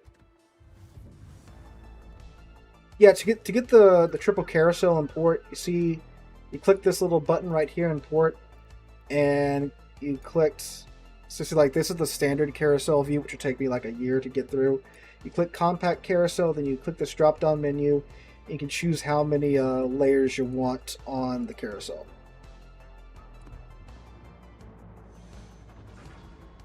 The Tennessee import has something random wandering around the deck.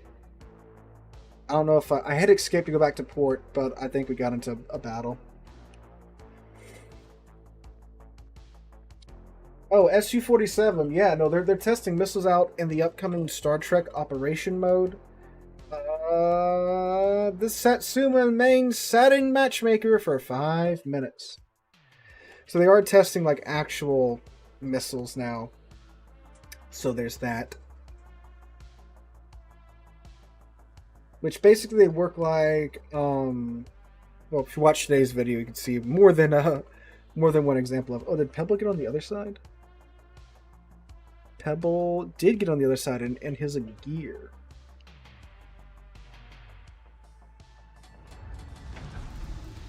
Yeah, so it works like the submarine ping, except it's a little bit more. I was talking with someone about this in the comments section. It's a little bit more skill-based than the submarine torpedoes, because you ping them, but like you don't control when the missiles launch. Because you send the ping out, if it hits the target ship, doesn't matter where it hits it at, the missiles are launched right after that. So if you hit them on their bow, they're just going to go. And I'm sure they're going to overpin like, you know, shells do, right? So if you hit on the bow, it's like, okay, now you wasted your missiles on the bow of the ship, you're going to get a bunch of overpins rather than, you know, decent damage. Whereas, of course, with submarines, you control when your torpedoes are launched. So you can be pinging someone for like minutes at a time, right, without launching a single torp. And then finally, once they've burned their damage con, you can then launch the torpedoes, right? And that is something that submarine players do. You'll be able to island camp with the missiles. If it's like a low island, they will clear it, but they fly at roughly about the height of this island right here, from what I can tell at least. So I'm not sure exactly what they'll do as far as island cover does.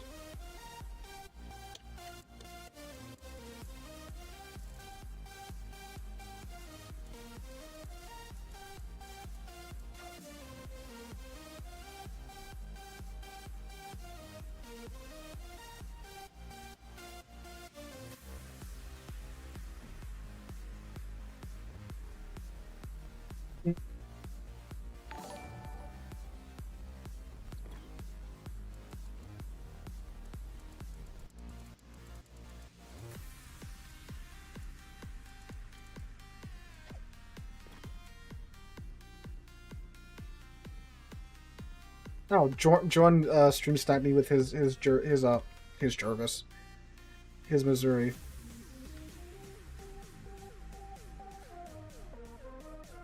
That's a raccoon. Why is there a raccoon wandering around the Tennessee?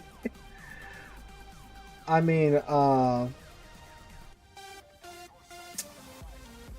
mean, like, hey, there's lots of raccoons in the south, so sure, why not?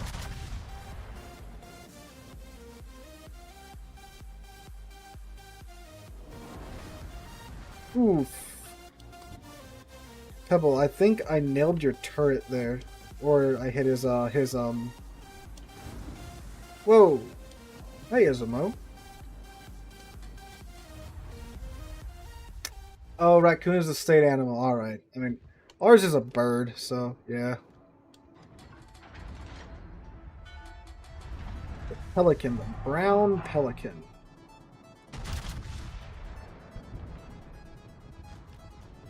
I think Pebble has flown too close to the sun here. See, the Izumo, that's one good thing about the Izumo is that it doesn't have a lot of superstructure. So you can't really get those, big superstructure pins when they're angled. That's a commonly overlooked upside of the Izumo.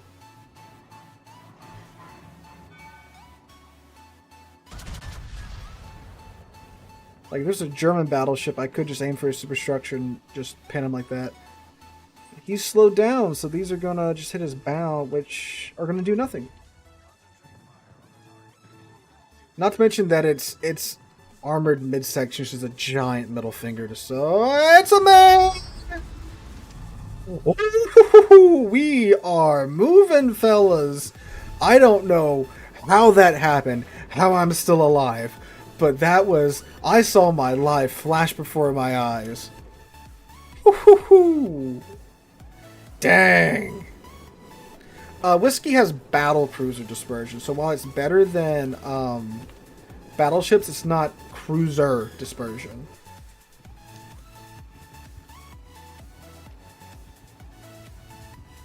Speaking of farming superstructure, if I don't hit his turrets here.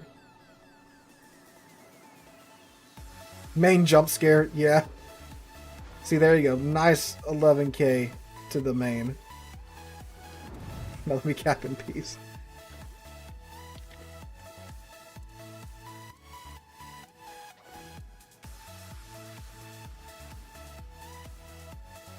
Okay, we are going to get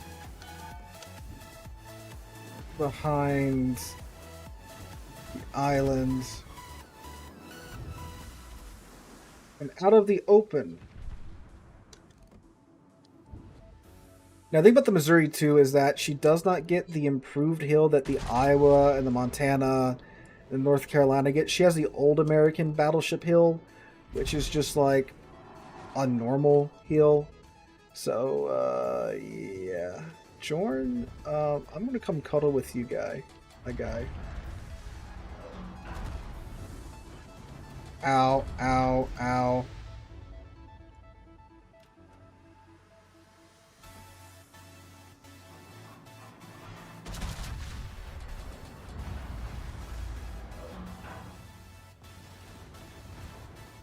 That's unfortunate. I was hoping that would hit his superstructure, but it did not. They need to pack it up over there and head out on. I'm gonna try that again. They need to pack it up over there and head on out over here because we have their entire team. What's left of it? Pebble, no.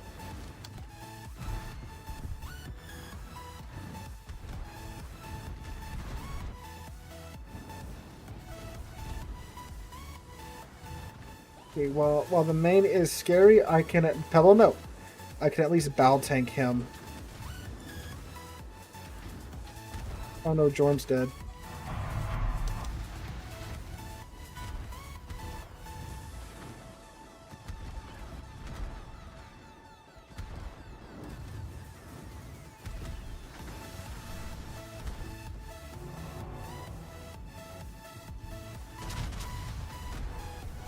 Oh. Terrain indicator lied. Terrain indicator lied.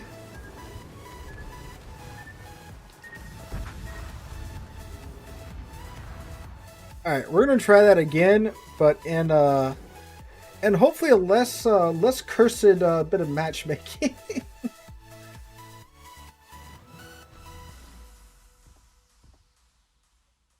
Playing a proper Missouri game. I probably still made a ton of credits in that match though, because it's Missouri.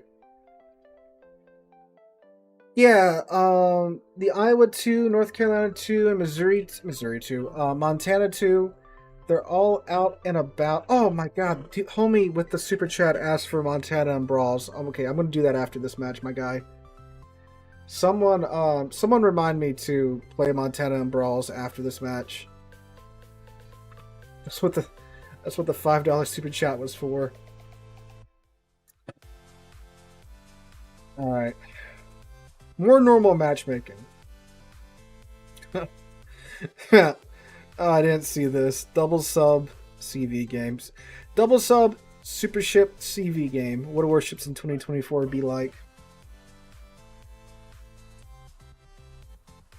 The raccoons are cool. Like, you know, once raccoons figure out how to use guns with their thumbs, I think we're in trouble. Because they're one of the few animals that have, you know, opposable thumbs. Besides, like, what, apes and chimpanzees? Well, chimpanzees are part... What, apes and monkeys, yeah. That's the two. What's the scientific name for apes and monkeys? Simian? Those are the two simian families, right? Apes and monkeys.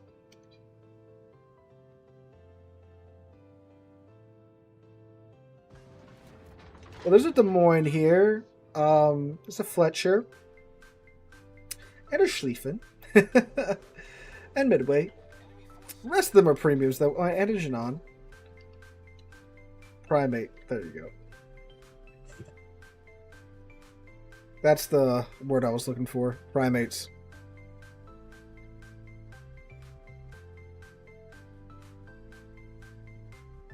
Oh yeah, SAP is mega effective against superstructure. Also, on most higher tier battleships, bow, stern, not very thickly armored unless they're German battleships or Italian battleships. On most of the rest of them, you can shoot your SAP into their bow and to the stern, get great damage like that as well.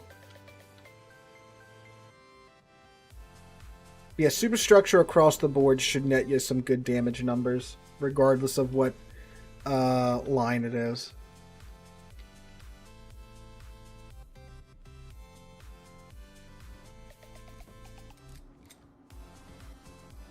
This Vea, which is a big small... No, it's a big Ragnar, that's what it is.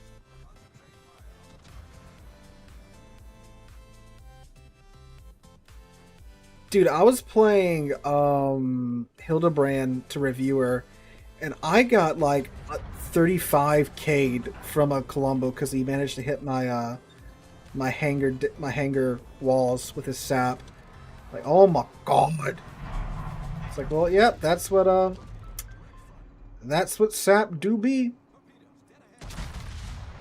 Speaking of doobie, this guy doobie going in a straight line.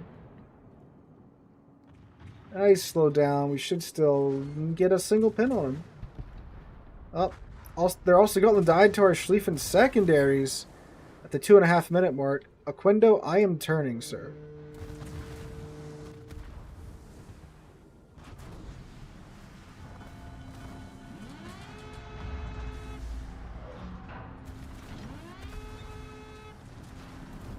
Go, be gone.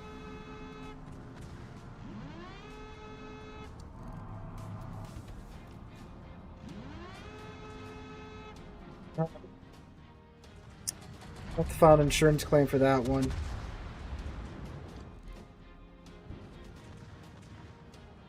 He is not happy. In fact, I think he's so not happy that he's already chat banned. Research Bureau, that's how you get the legendary upgrade.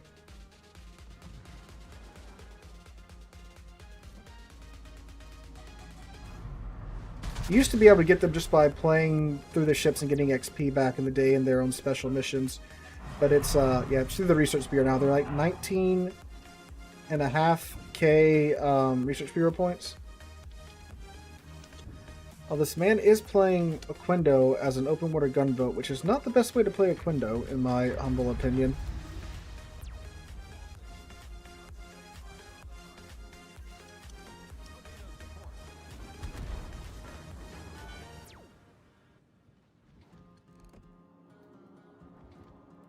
Let's see if we can get this Fea.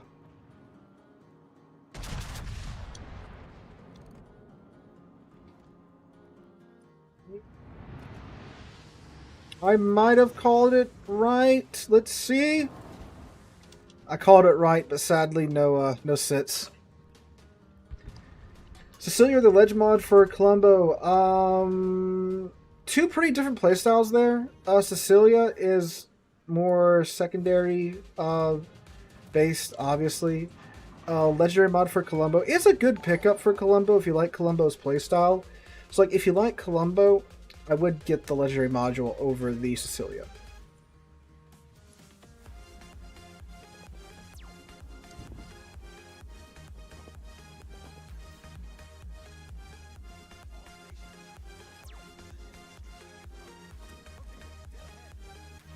He is just outside of my ASW range. I might be getting into it here. He doesn't turn out. Do that. He's surfacing, so hopefully we'll have guesstimated that correctly. Going to get back into the cap area. I'm not going to sit here and chase this. Jacksonville to the end of the earth. Grumpy Beard, how's it doing, my guy?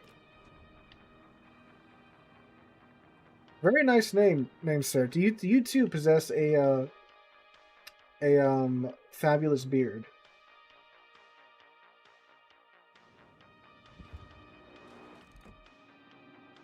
Well, I guess. Well, I was not going to shoot the Pomeran because I didn't want to get spotted.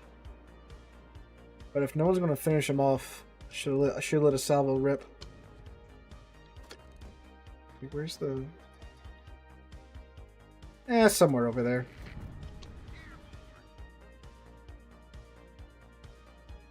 Oh, yep. Well, he was indeed somewhere over there.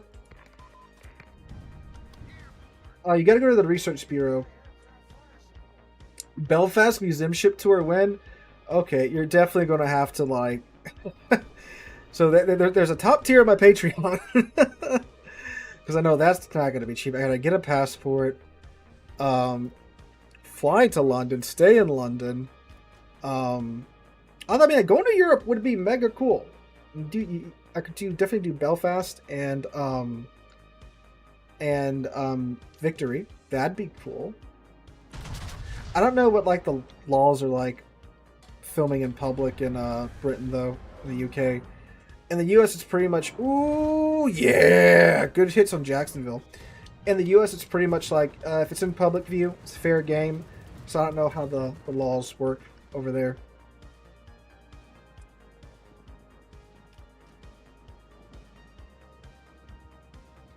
Headache from hell. Yeah, I feel that.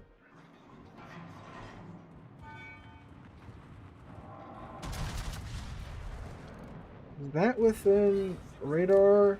It is. It is not, actually.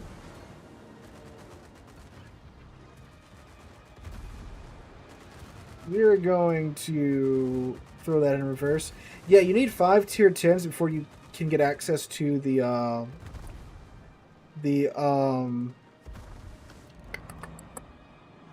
Research Bureau.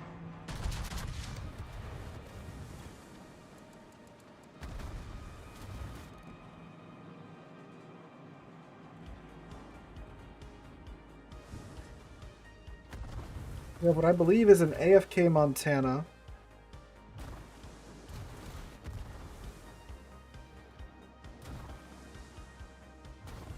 Cyclone is moving in.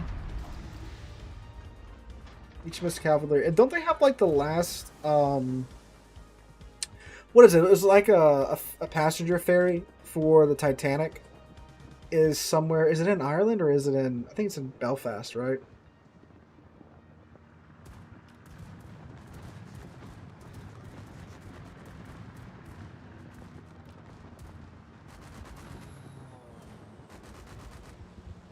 Cyclone's moving in, so we're going to go ahead and move up now. Now, the Jacksonville can't keep running if he wants to stay in the fight. Is Hildebrand worth it? Considering you have to, like, dump 50k doubloons into the sequential bundles to get it, I don't think so. If you get lucky and get it in a container, yeah, it's pretty cool. But I mean, 50,000 doubloons for a single ship's a little nuts in my book. Oh, dang, we just kind of won that one. Alright. Yeah, SS Nomadic, yeah. Alright, so the man that did the $5 super chat want to see Montana and Brawls, so we're... Ooh, whoops, nope. So we're going to go do Montana and Brawls for him. Yep.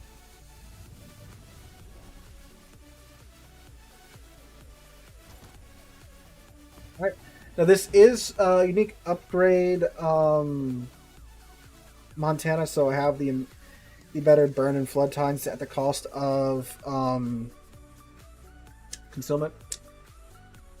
No, British heavy cruisers are more of kiting heavy cruisers. They're cockroach heavy cruisers, like they don't die because of the super heal. So you go to the off flank or whatever flank that you're at. If it turns negative, you just flip around, start melting fellas down.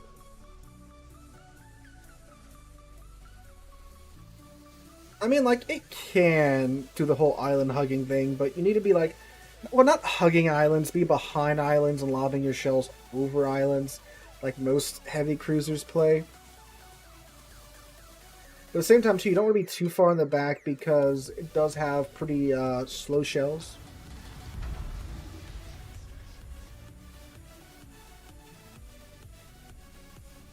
Welcome. Grafspee sister ships. Yeah, I think that was one of the more requested lines I've seen. It's like, hey, we want a line of Grafspees of pocket battleships or Deutschland class derivative cruisers, right? Which you might get because they have the Spee, they have the shill, so you just scale it up from there. You could definitely do it. Schönberg. That's that weird mix between the main German destroyers and the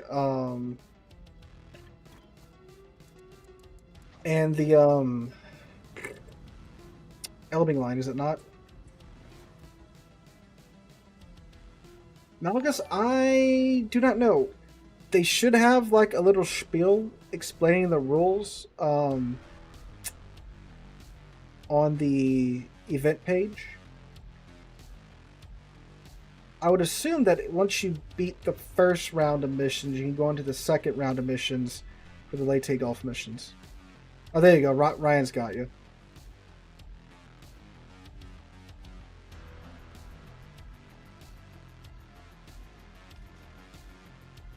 Oh, but Albert here with some conflicting information. Oh, guys, wait. Where y'all going? Oh, okay.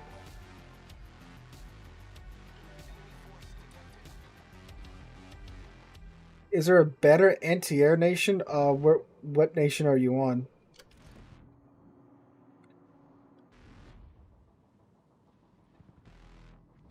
I do not know how much the Enterprise will cost. I do not.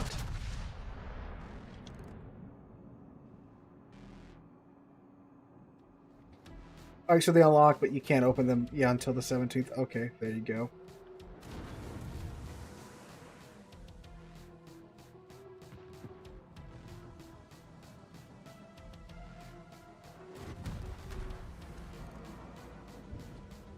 Gotta watch for that Schlieffen running down the flank.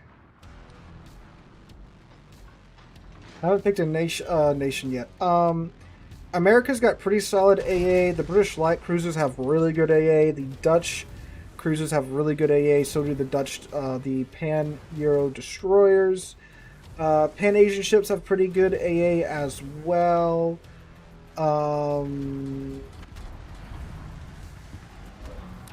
German ships have surprisingly good AA, the mainline battleships do, but their AA power is focused on a lot of individual mounts. So when they get destroyed, that does definitely jip their AA power by a fair amount. Schlieffen and friends, I need y'all to get over here fast.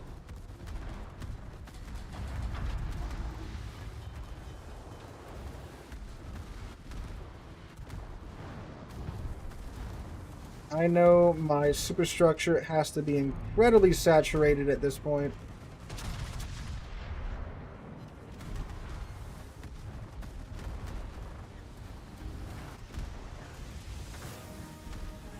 Okay, I'm about to get clapped here from Plague. Oh, now he launches his torpedoes after he's dead. Or right before he died, rather than Aw, I thought his corpse was going eat those. So that didn't go too well, unfortunately. Oh, Plague just nuked the Schlieffen there. But yeah, he's gonna go down. Preussen should have that. Preussen versus the Yami. We'll give the Montana another run, then we'll go jump back to randoms.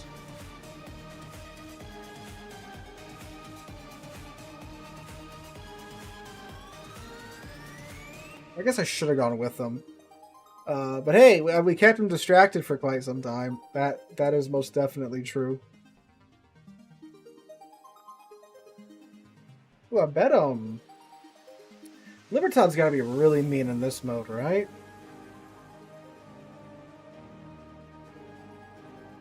Imagine so.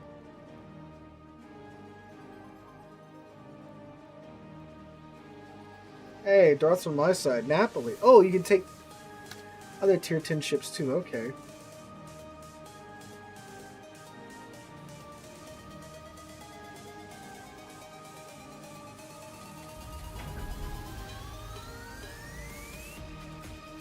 I refuse to punish Satsuman in Iowa. Well, yeah, you know. Unfortunately, the matchmaker doesn't take your feelings into account too much. Okay, we'll take Wisconsin out. We'll do this, then we'll take Wisconsin out until Brawl, then we'll go back to randoms.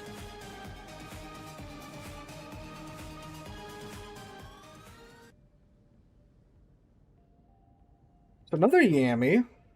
Incomparable. That I respect that choice.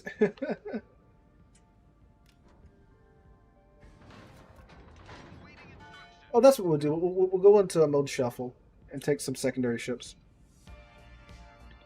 Yeah, Ramsey, now that you mentioned it, of course, it's probably going to start not working. Although we made it past 5 and we're still streaming, so that is a good indicator. So I don't know what happened after the storm. I guess what probably happened is the hurricane came through, and Cox was forced to like update a lot of the hardware here. You know, like the nodes and the lines and stuff. So we've had what, like 2 good streams in a row so far with the internet staying connected.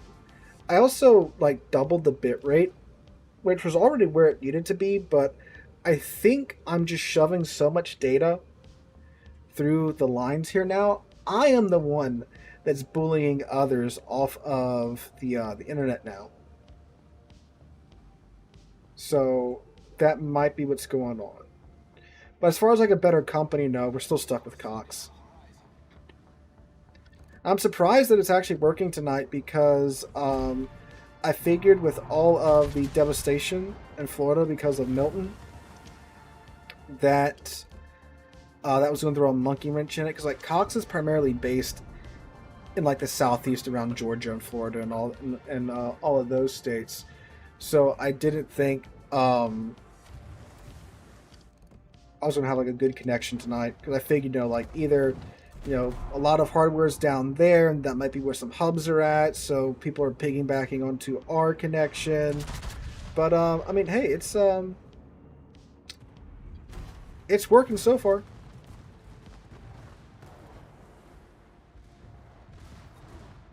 The problem is, of course, the Schlieffen is going to just run at me and try to murder me. We're going to try and take out the incomparable here.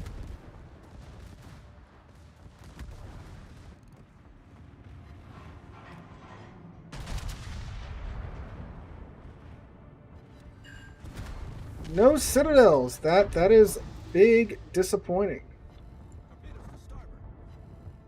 There's the incomparable citadels torpedoes. Yes, I have dev struck a Yamato. It was a borderline religious experience.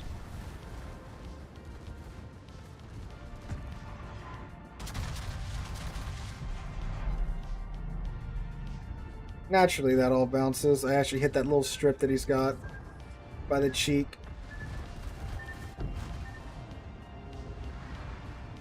Oof, plagues don't eat those. They're gonna touch tips here. Donk. Oh, very sad, fellas. Yeah, I don't know.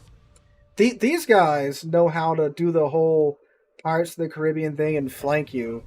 There's some very intelligent. Oh yeah, we're gonna take Wisconsin. Very intelligent brawlers. Wisconsin might be a little bit better because you have the reload booster.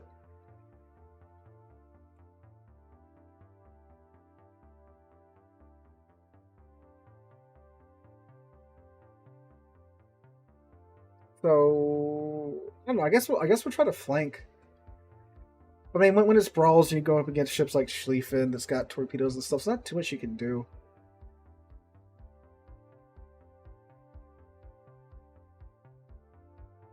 I've dev striked Yami a couple of times, and everything from GK to I think like a North Carolina. I did it once, but keep in mind in these situations I was so close. All 9 shells connected, they all citadeled, so it was the stars aligned, right? It wasn't, full health every time, because Dev Strike is, 75% of the ship's HP in a single salvo?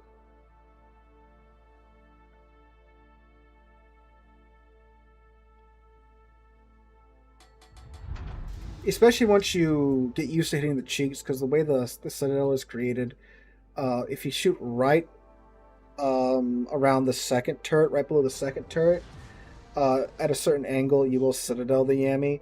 And same from the rear side too. Like just in front of the third turret, you can Citadel it through its cheek there when it is angled properly. Is it 50%? I thought it was like 70%. No, 70%. You have to be below 70% to get a detonation. That's right. Death Strike is over 50% HP. Okay.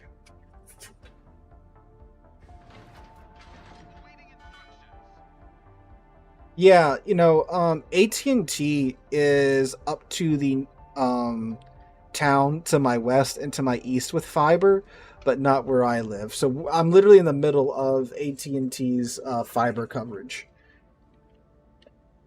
which is very sad. But yeah, no, they're gonna make us ride out these old connections for as long as they can. Again, I do believe the increased dependability has been because they were forced to replace certain, older hardware after the hurricane came through. So that's what I believe is going on. That, or again, I'm bullying people off the lines with my increased bitrate. Montana and Wisconsin. See how just a little bit longer, a little bit wider the Montana is. God, I wish they built at least one of them, and we had one museum ship of a Montana to go visit. That'd be cool. I got this weird itch on my leg. Probably got bit by a mosquito while I've been sitting here. So the plan is we're going to go flank out wide and get some good old 16-inch American AP into their sides.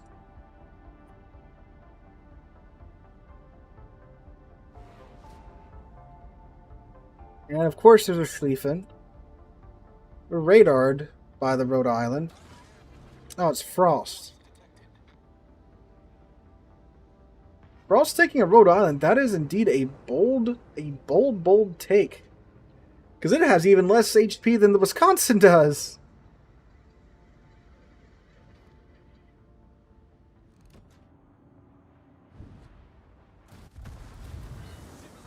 Naturally, the 1 5-inch shell from, I'm assuming, Frost's gun starts a fire on my Wisconsin. Ooh, 31k to the Schlieffen. Ow, ow, ow, ow, ow, ow. We're bouncing Frost shells here. Woo boy! Man, I wish I had the Pan American combat instructions. The potential damage would definitely have gotten me a round of my combat instructions by now. Poke Frost's butt there for a solid 10k. Frost known to have a very thick and juicy derriere. Okay, there's the Schlieffen Torps.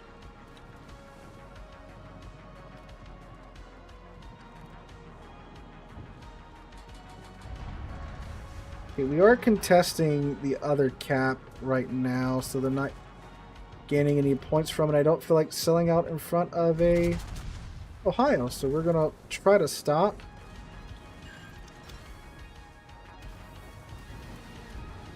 Ooh, Ohio got clapped by, I'm guessing, the Laria set?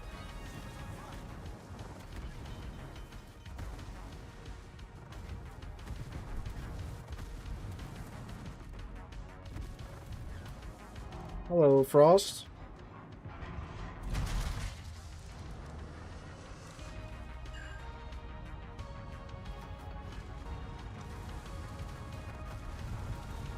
Alright, cool. The Ohio has perished.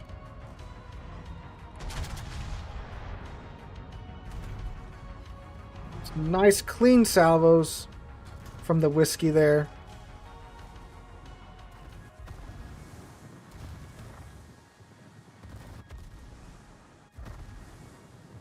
So now we can also be sure not to eat the Schlieffen secondaries. Ow.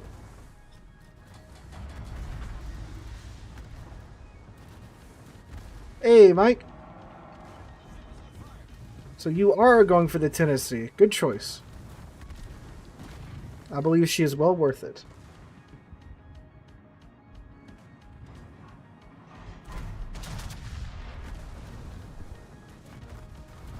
Thanks. Schlieffen's going to get back in on the action. Okay, Frost is sunk.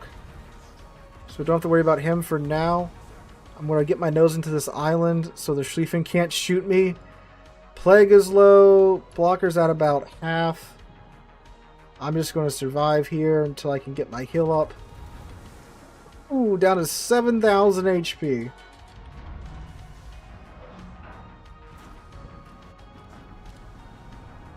It's okay, Wisconsin. You can take a nap for a second, for 18 seconds to be exact. Till we get that heal back up. By the time I back up and get ready to push forward, our heal should be good to go. We'll push out and help get the Schlieffen down.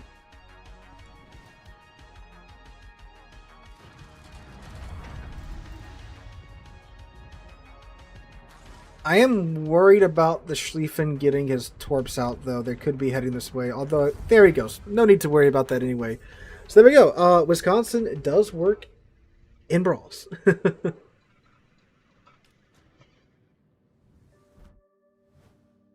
Alright. Let's take GK into mode shuffle. She is most definitely a brawling battleship.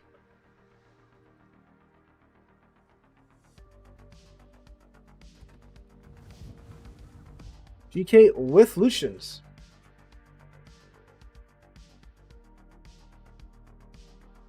And watch us get Epicenter right away, you know?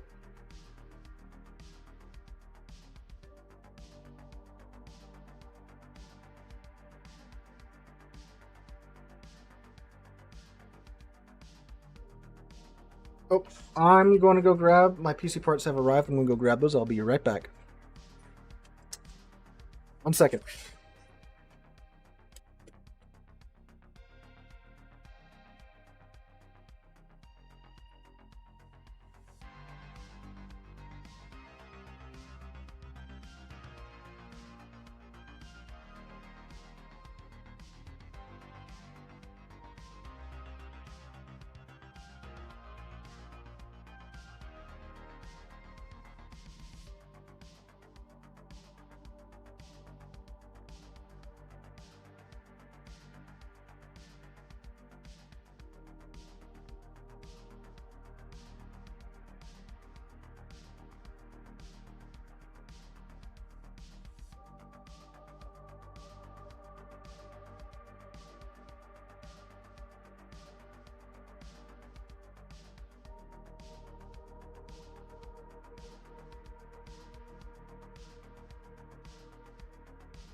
Epicenter, what I tell you?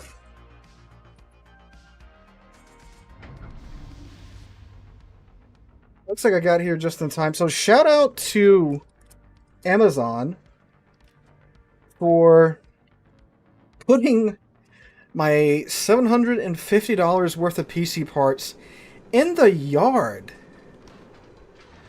Like it was literally chilling in the yard. Like what the heck? Because I checked the Amazon app. So I'm like, yeah, it's 5 o'clock. They usually deliver by now. Homie didn't go to the door that everyone uses for deliveries. So I guess he's not used to this area. Fair enough. He went to the other front door. And like the other front door, it's like, sunk into the side of the house, right? As most front doors are, you got like this little nook where the front door is at.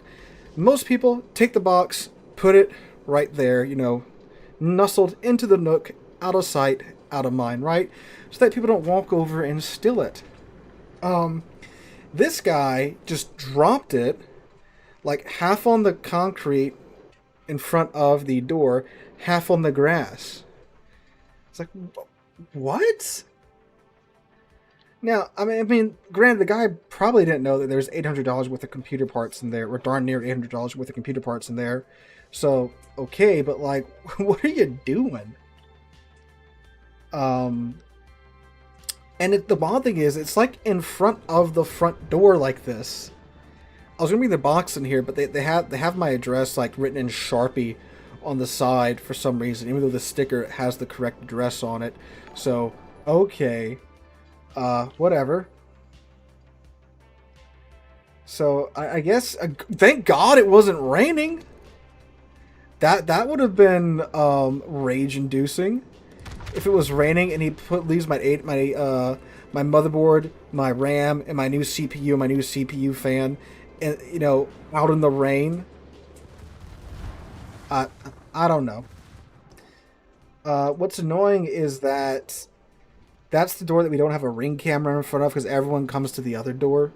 So I don't know what they did, right? I don't know if like they put it there and that like a cat come by and just kick it. Big friggin' cat, but stranger things have happened. But yeah, no, that's it. Wow.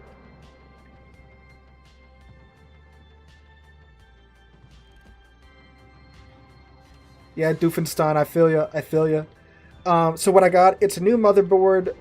It's an i9 12800 or 128 or 12900, whatever the best 12th generation processor.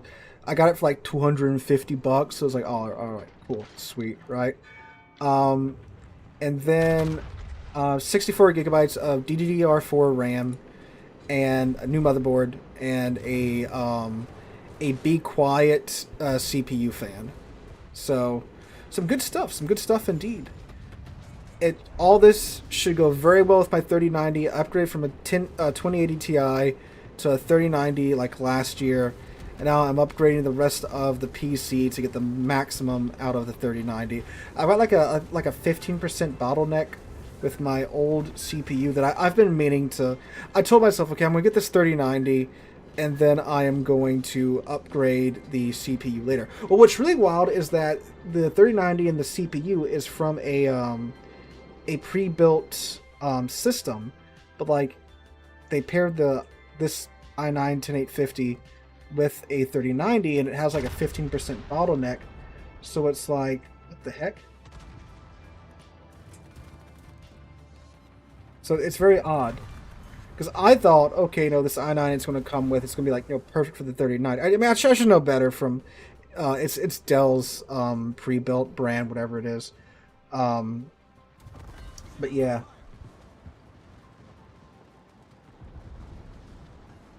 Yeah, well, my plan is I'm going to wait for the 5000 series cards. That should make the 4000 series, drop in price. I'll probably pick up a 4090 then. Or if like a 5090 comes out and it's that much better and worth it, I might dump the probably $2,000 to get it, business expense, right? Great way to upgrade your PC, right? It is so weird what ships get stuck on each other on.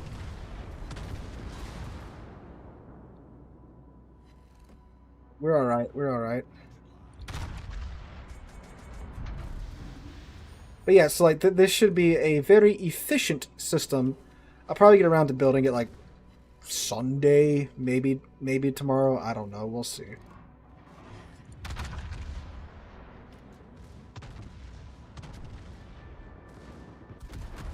Ow. Is that the crossing the T? Yes, it is. It's also known as the emergency stop.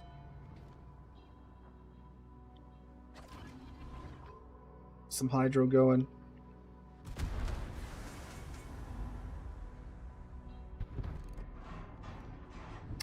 That's concerning.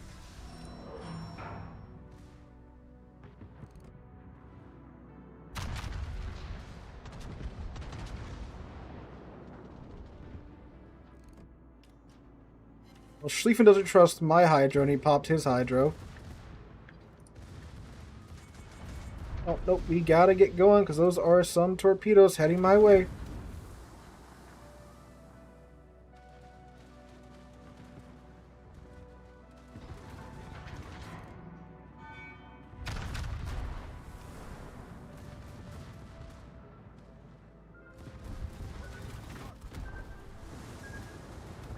We should be good here.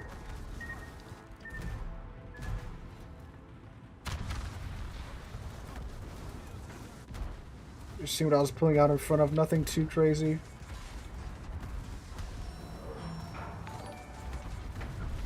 Just have the Michelangelo to worry about. And, well, the Shikishima too, actually. Fun fact.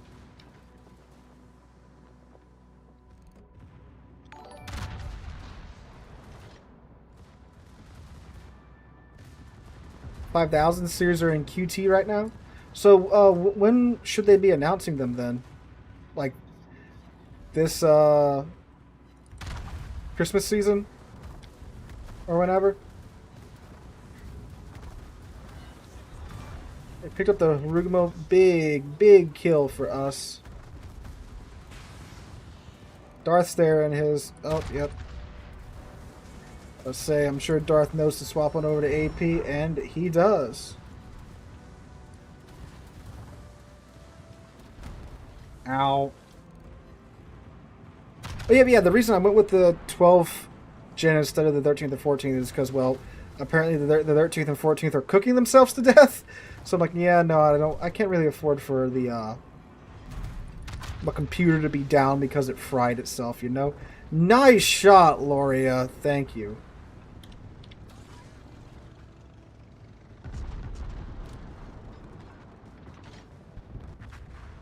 Yeah, well, I'm going from the 10s to the 12s, so two generations up. I figured it'd be worth it. And it should go well with the 3090 from what I've seen. So we should be good. And then I guess if I do get a 4000, I'll upgrade the CPU along the way as well.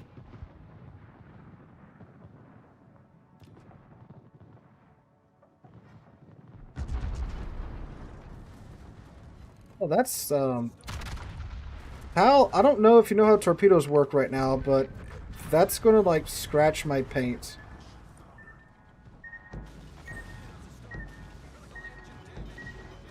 A hot, like, 2000 damage?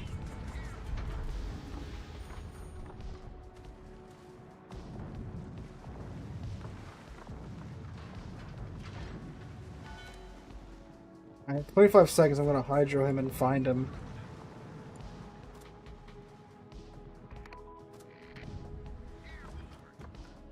I guess he hasn't played since the torpedo arming nerfs?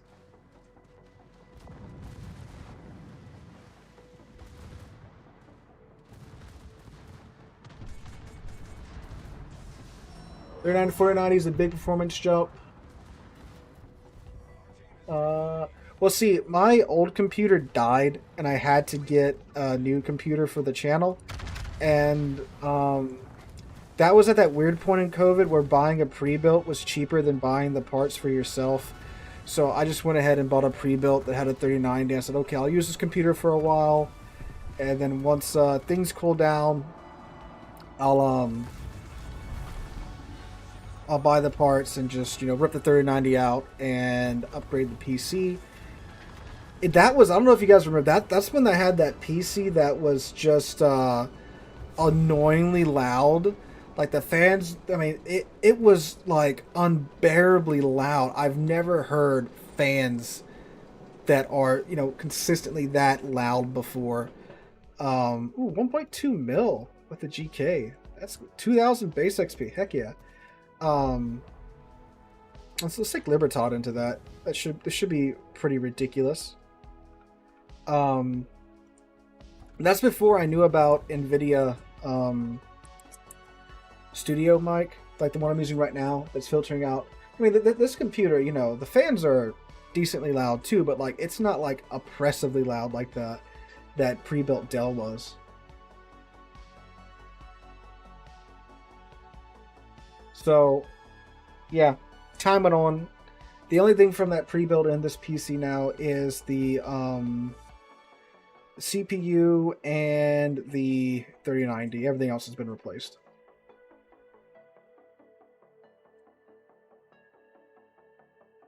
Yeah, I thought about taking a picture of the box where it was at, then you know, going to the editor and just scrubbing over the address. But I thought it probably would be the best, not be the best idea to, you know, show you guys a picture of my front lawn.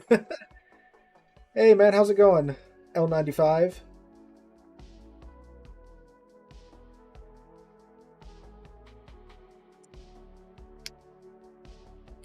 They make great laptops, their desktops are mixed bad. Dude, Alienware 2, every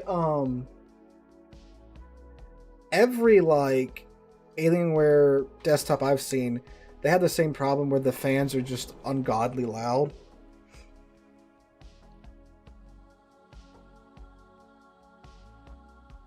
Yeah, well, I just dropped $5,000 for this PC. You'd expect them to put a bit higher quality fans in the system, but they didn't. Keep in mind that this was a couple of years ago, so it was before the channel was this size, and I didn't exactly have the revenue from the channel at the time to go, you know, buy more fans to replace the fans on the PC that I just, you know, dropped $5,000 on. So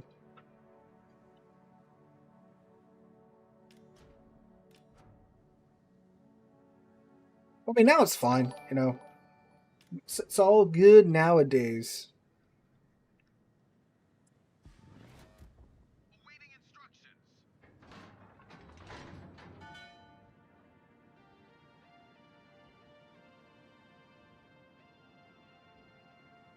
Oh yeah, no, this PC gets warm thanks to the 3090.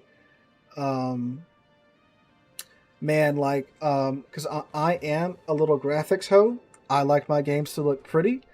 So like, Star Wars Outlaws, playing that in 4K. Ray tracing is on by default. You can't turn it off. I was sweating in this room when I was recording those videos for the Outlaws video. Ooh, ooh. A little bit of lag there.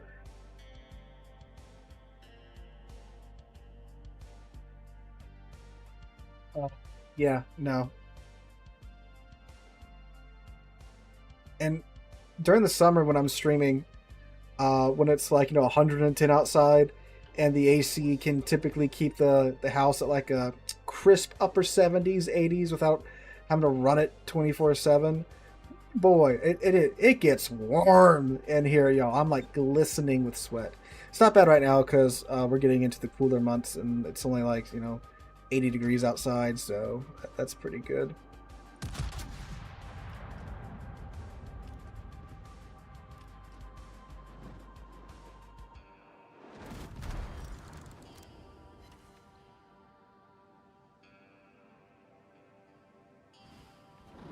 Take a risk here and heavily trust in the turning radius of the Libertad. It's gonna hurt, but it shouldn't be too bad. Ooh, never mind. It is bad because it is the Republic's AP.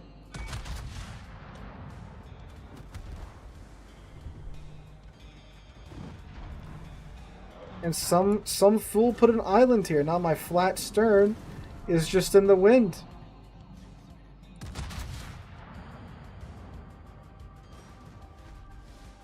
Louisiana, South Louisiana. I mean actual South Louisiana. Like I can jump in my boat and I can be in the Gulf of Mexico in about 15 minutes. I can actually drive to the Gulf of Mexico in my car in about 30 minutes, actually. Hello there.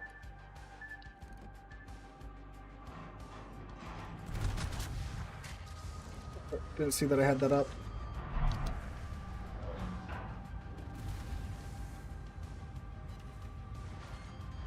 I kind of waste that, but that's okay. We'll get a speed boost out of it anyway.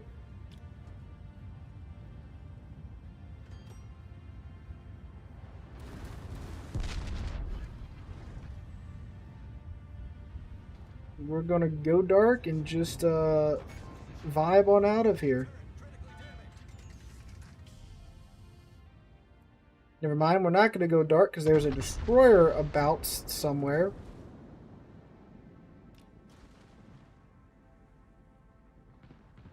The most humid experience of my life, the time you spent in Louisiana. Yeah, man, I mean, you live below sea level here. It is, yeah. Even during winter, dude, like, it is just so humid. It makes the cold worse. It makes everything worse.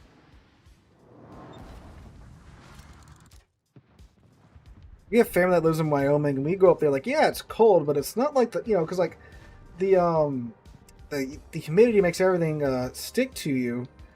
So it takes time for you to get warm or get cool when you've been, to one extreme or the other.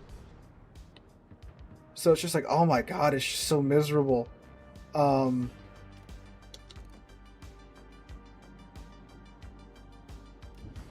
Yeah, like, you go somewhere else, like you walk inside, it's like, oh yeah, no, it's cool here, I'm good now. You walk outside, and I'm sorry, you walk inside and like it's cool outside, you walk inside, it's a warm house, like, oh yeah, I'm fine. Vice versa, right? In Louisiana, like, you walk inside from it being hot outside, it takes you like a good like 10-15 minutes to actually cool down and start feeling comfortable. Woo, man.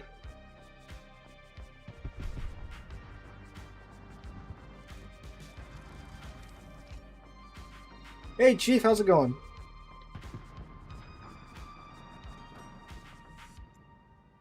Yeah, Katrina.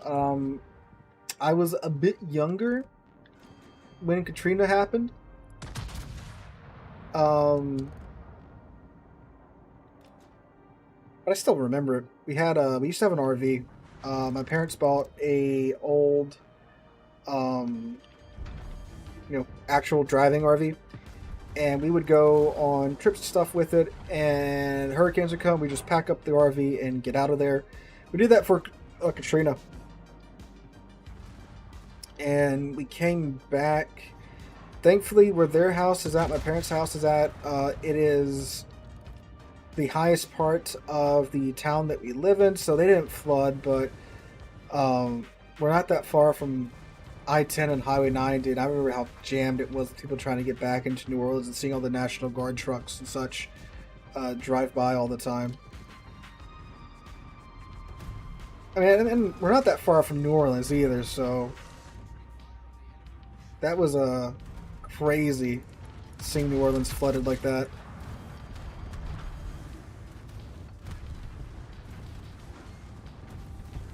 He got melted.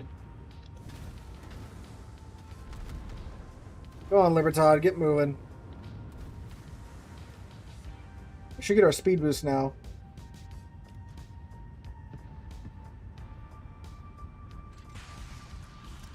No, I am below New Orleans, useless.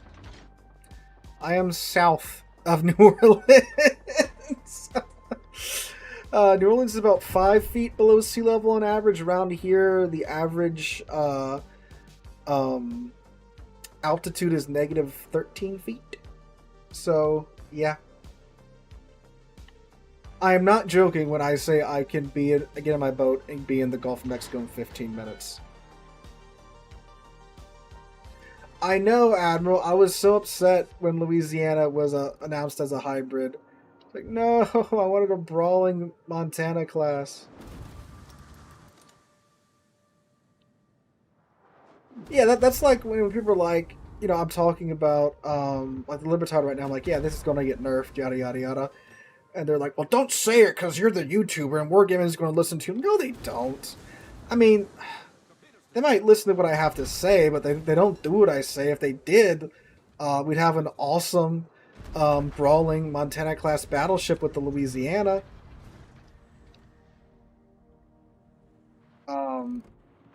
But as you can see, dear viewer, they don't.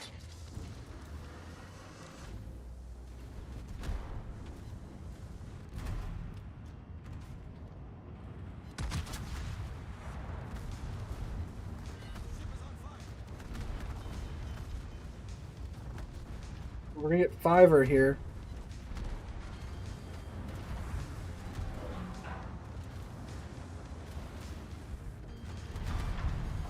Funny Button wins again.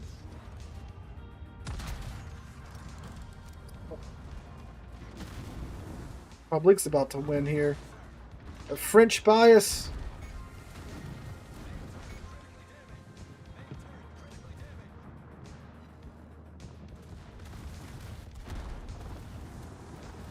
It'd be really crazy if the Libertad combat instructions made the heal come off a cooldown faster. That would be insane. But there we go. Dang, yeah, not a lot's changed with Epicenter.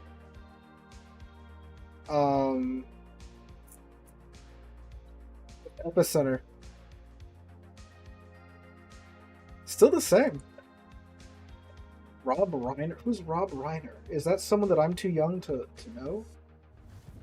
Let's find out. Rob Reiner. Oh, yeah. I mean, I don't look like him now. How,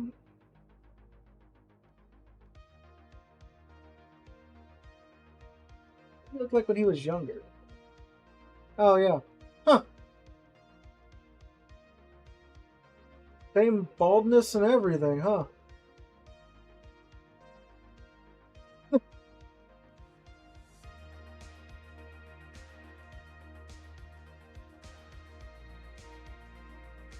Almost a dead weight. I've had him, and there was some drummer in a band that I was told I looked like. And then some. Oh, the guy that plays Al in Home Improvement. And somebody else.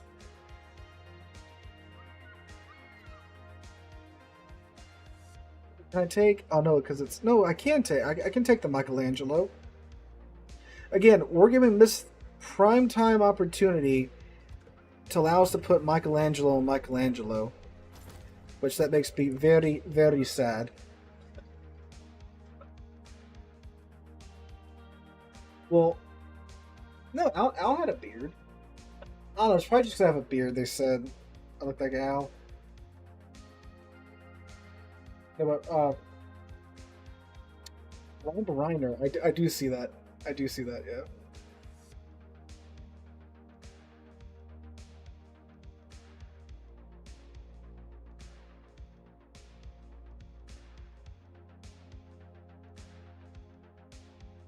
Am I called Heisenberg? Shame I don't know how to cook.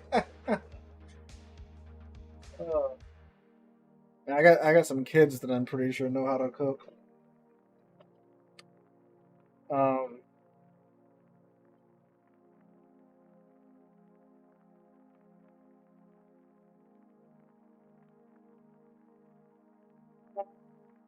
T5. I mean T5. You should be able to get in there because that's just the community clan. There's not a huge bar for for entry. Oh, finally, airship escort. Thank God.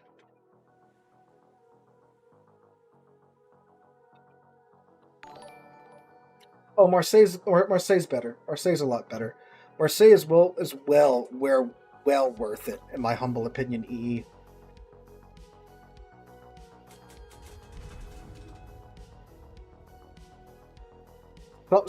Some Chad brought a Mainz into this.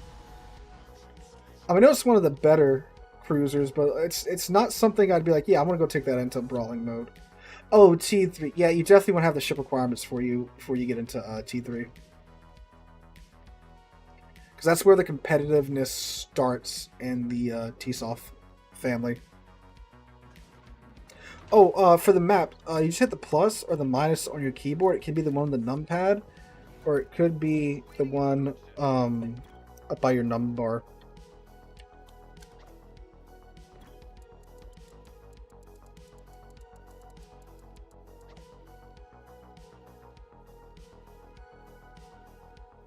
Breast? I thought the breast was good. Two of them are better. Don't be that guy with 3 boats. Yeah, a big thing about clan battles is having enough ships to, swap in and out and, fill a spot in a comp. So you definitely want to have, a good amount of ships.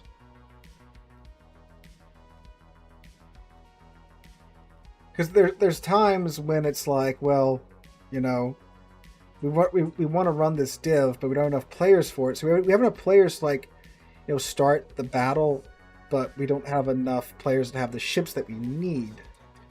So it's a very awkward situation.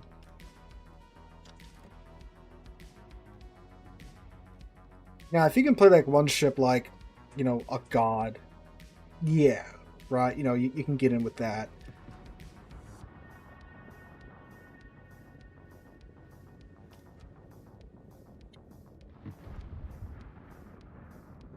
Well, it's not like a ship's overall requirement. It's a tier. I don't know if you're the same guy. It's like a tier 10 ship requirement because that's what most clan battle seasons are at.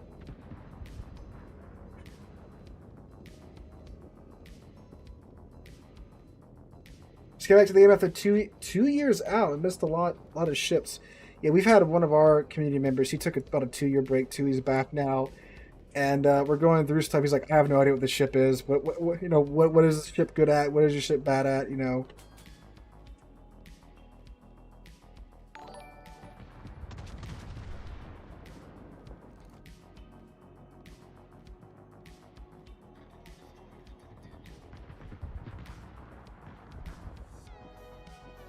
Napoli's not a bad one to have for clan battles. It's again very popular, like I've mentioned before. And I think we're just friggin' going in there with the Preußen and the Johnston and all of them. All right, screw it, let's go. Oh, there goes that Mainz B. Guess the Johnston was supposed to be a smoke bot, but that does not look like it has worked out for him, Chief. They have that Baltimore radar. That's a problem.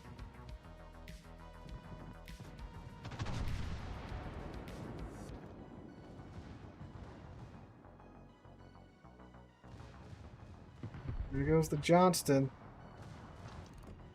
Ooh, that's a Vermont right there. That's a little concerning.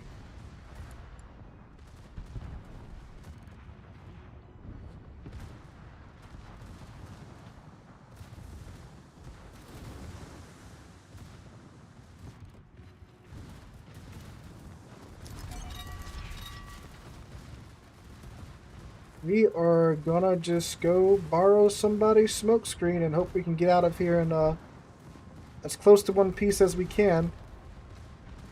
Oh, Shima, that okay, he's dead.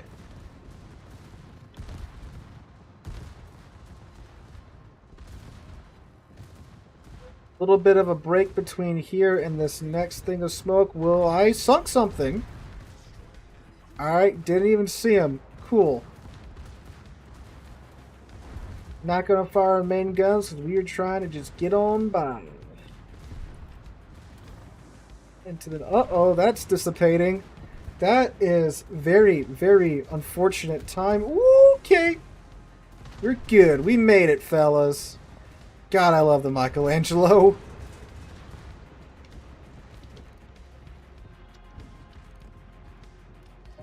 Preußen avoids the ram, gets some shots into his belt. Unfortunately, they don't do too much. So we get our rear torpedo tubes out on the Vermont. We got lucky with the Napoli there. See if we can replicate that luck here with the Vermont. And we're getting good, good amount of secondary DPM on them.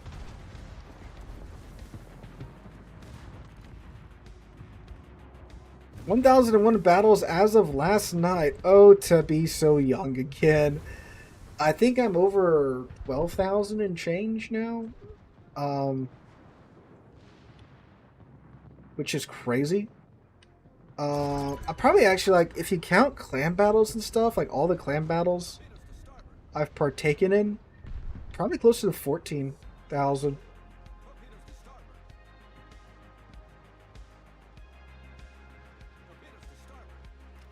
Oh, so you mean 1,000 random battles? Okay, okay.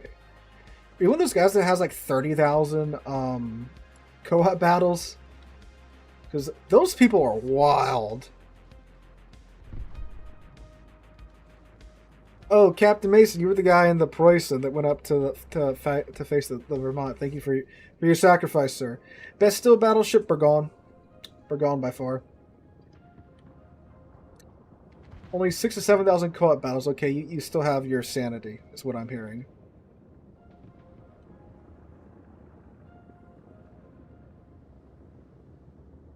So we have far less ships than the competition, but our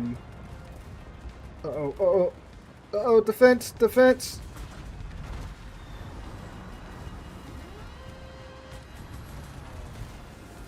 This is unfortunate.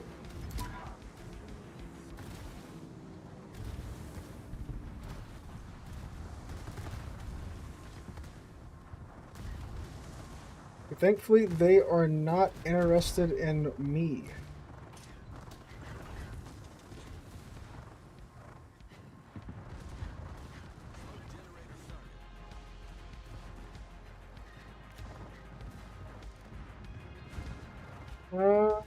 I think the Shike is going to keep going in a straight line. We're also going to turn out just in case he does have his Hydro up. Because we need him out first. Because of his armor and his HP. Then we'll go for the... Okay, the Nebraska... Okay, so the GK's Hydro is up. I think the Nebraska's turning to avoid the torpedoes. Then we'll get on the Nebraska next with... Oh, we did get in with the torpedoes. Never mind. So I guess he didn't have it.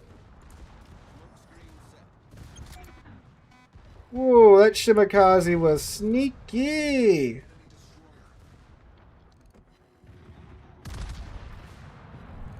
Oh.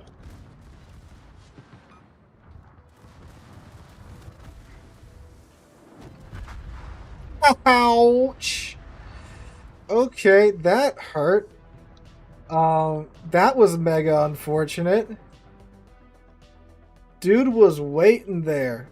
Can the Hildebrand clutch the Nebraska brawl? Can he? Oof, I don't think so. What in the world? Dude, what are you doing back here? My man, what? I mean, if he can get the Nebraska out, but the thing is, like, yeah, the Republic's gonna get in there. Their airship. Yeah, I don't know. He'd have to get that Nebraska and the Republic. He might get the Nebraska. I don't know if he's gonna get the Republic though.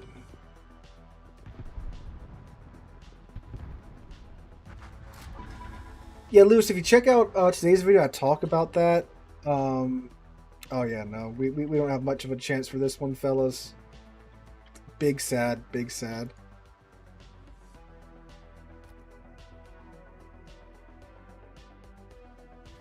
All right. Well, guys, we're gonna go ahead and end the stream there. That is, well, over the 3-hour mark that these Friday streams normally go for. We had an excellent stream tonight. Excellent audience on Twitch and the YouTubes. Actually stayed over 200 for most of the stream. That is crazy for me, fellas. I cannot thank you guys enough for that. Amazing what happens when I can stream consistently, huh? So we'll hope that my ISP holds up next week as well. We'll get back to doing the community divs. I was holding off on doing that because of my internet just crapping out, usually in the middle of them. But it seems that we are back to full functionality. So, yeah, make sure if you're on Twitch, follow the Twitch channel, subscribe on YouTube as well. And we'll be streaming same place, same time next week. So make sure you guys come out for it. Hope you guys have a great Friday and a great weekend. We'll catch you guys in the next one.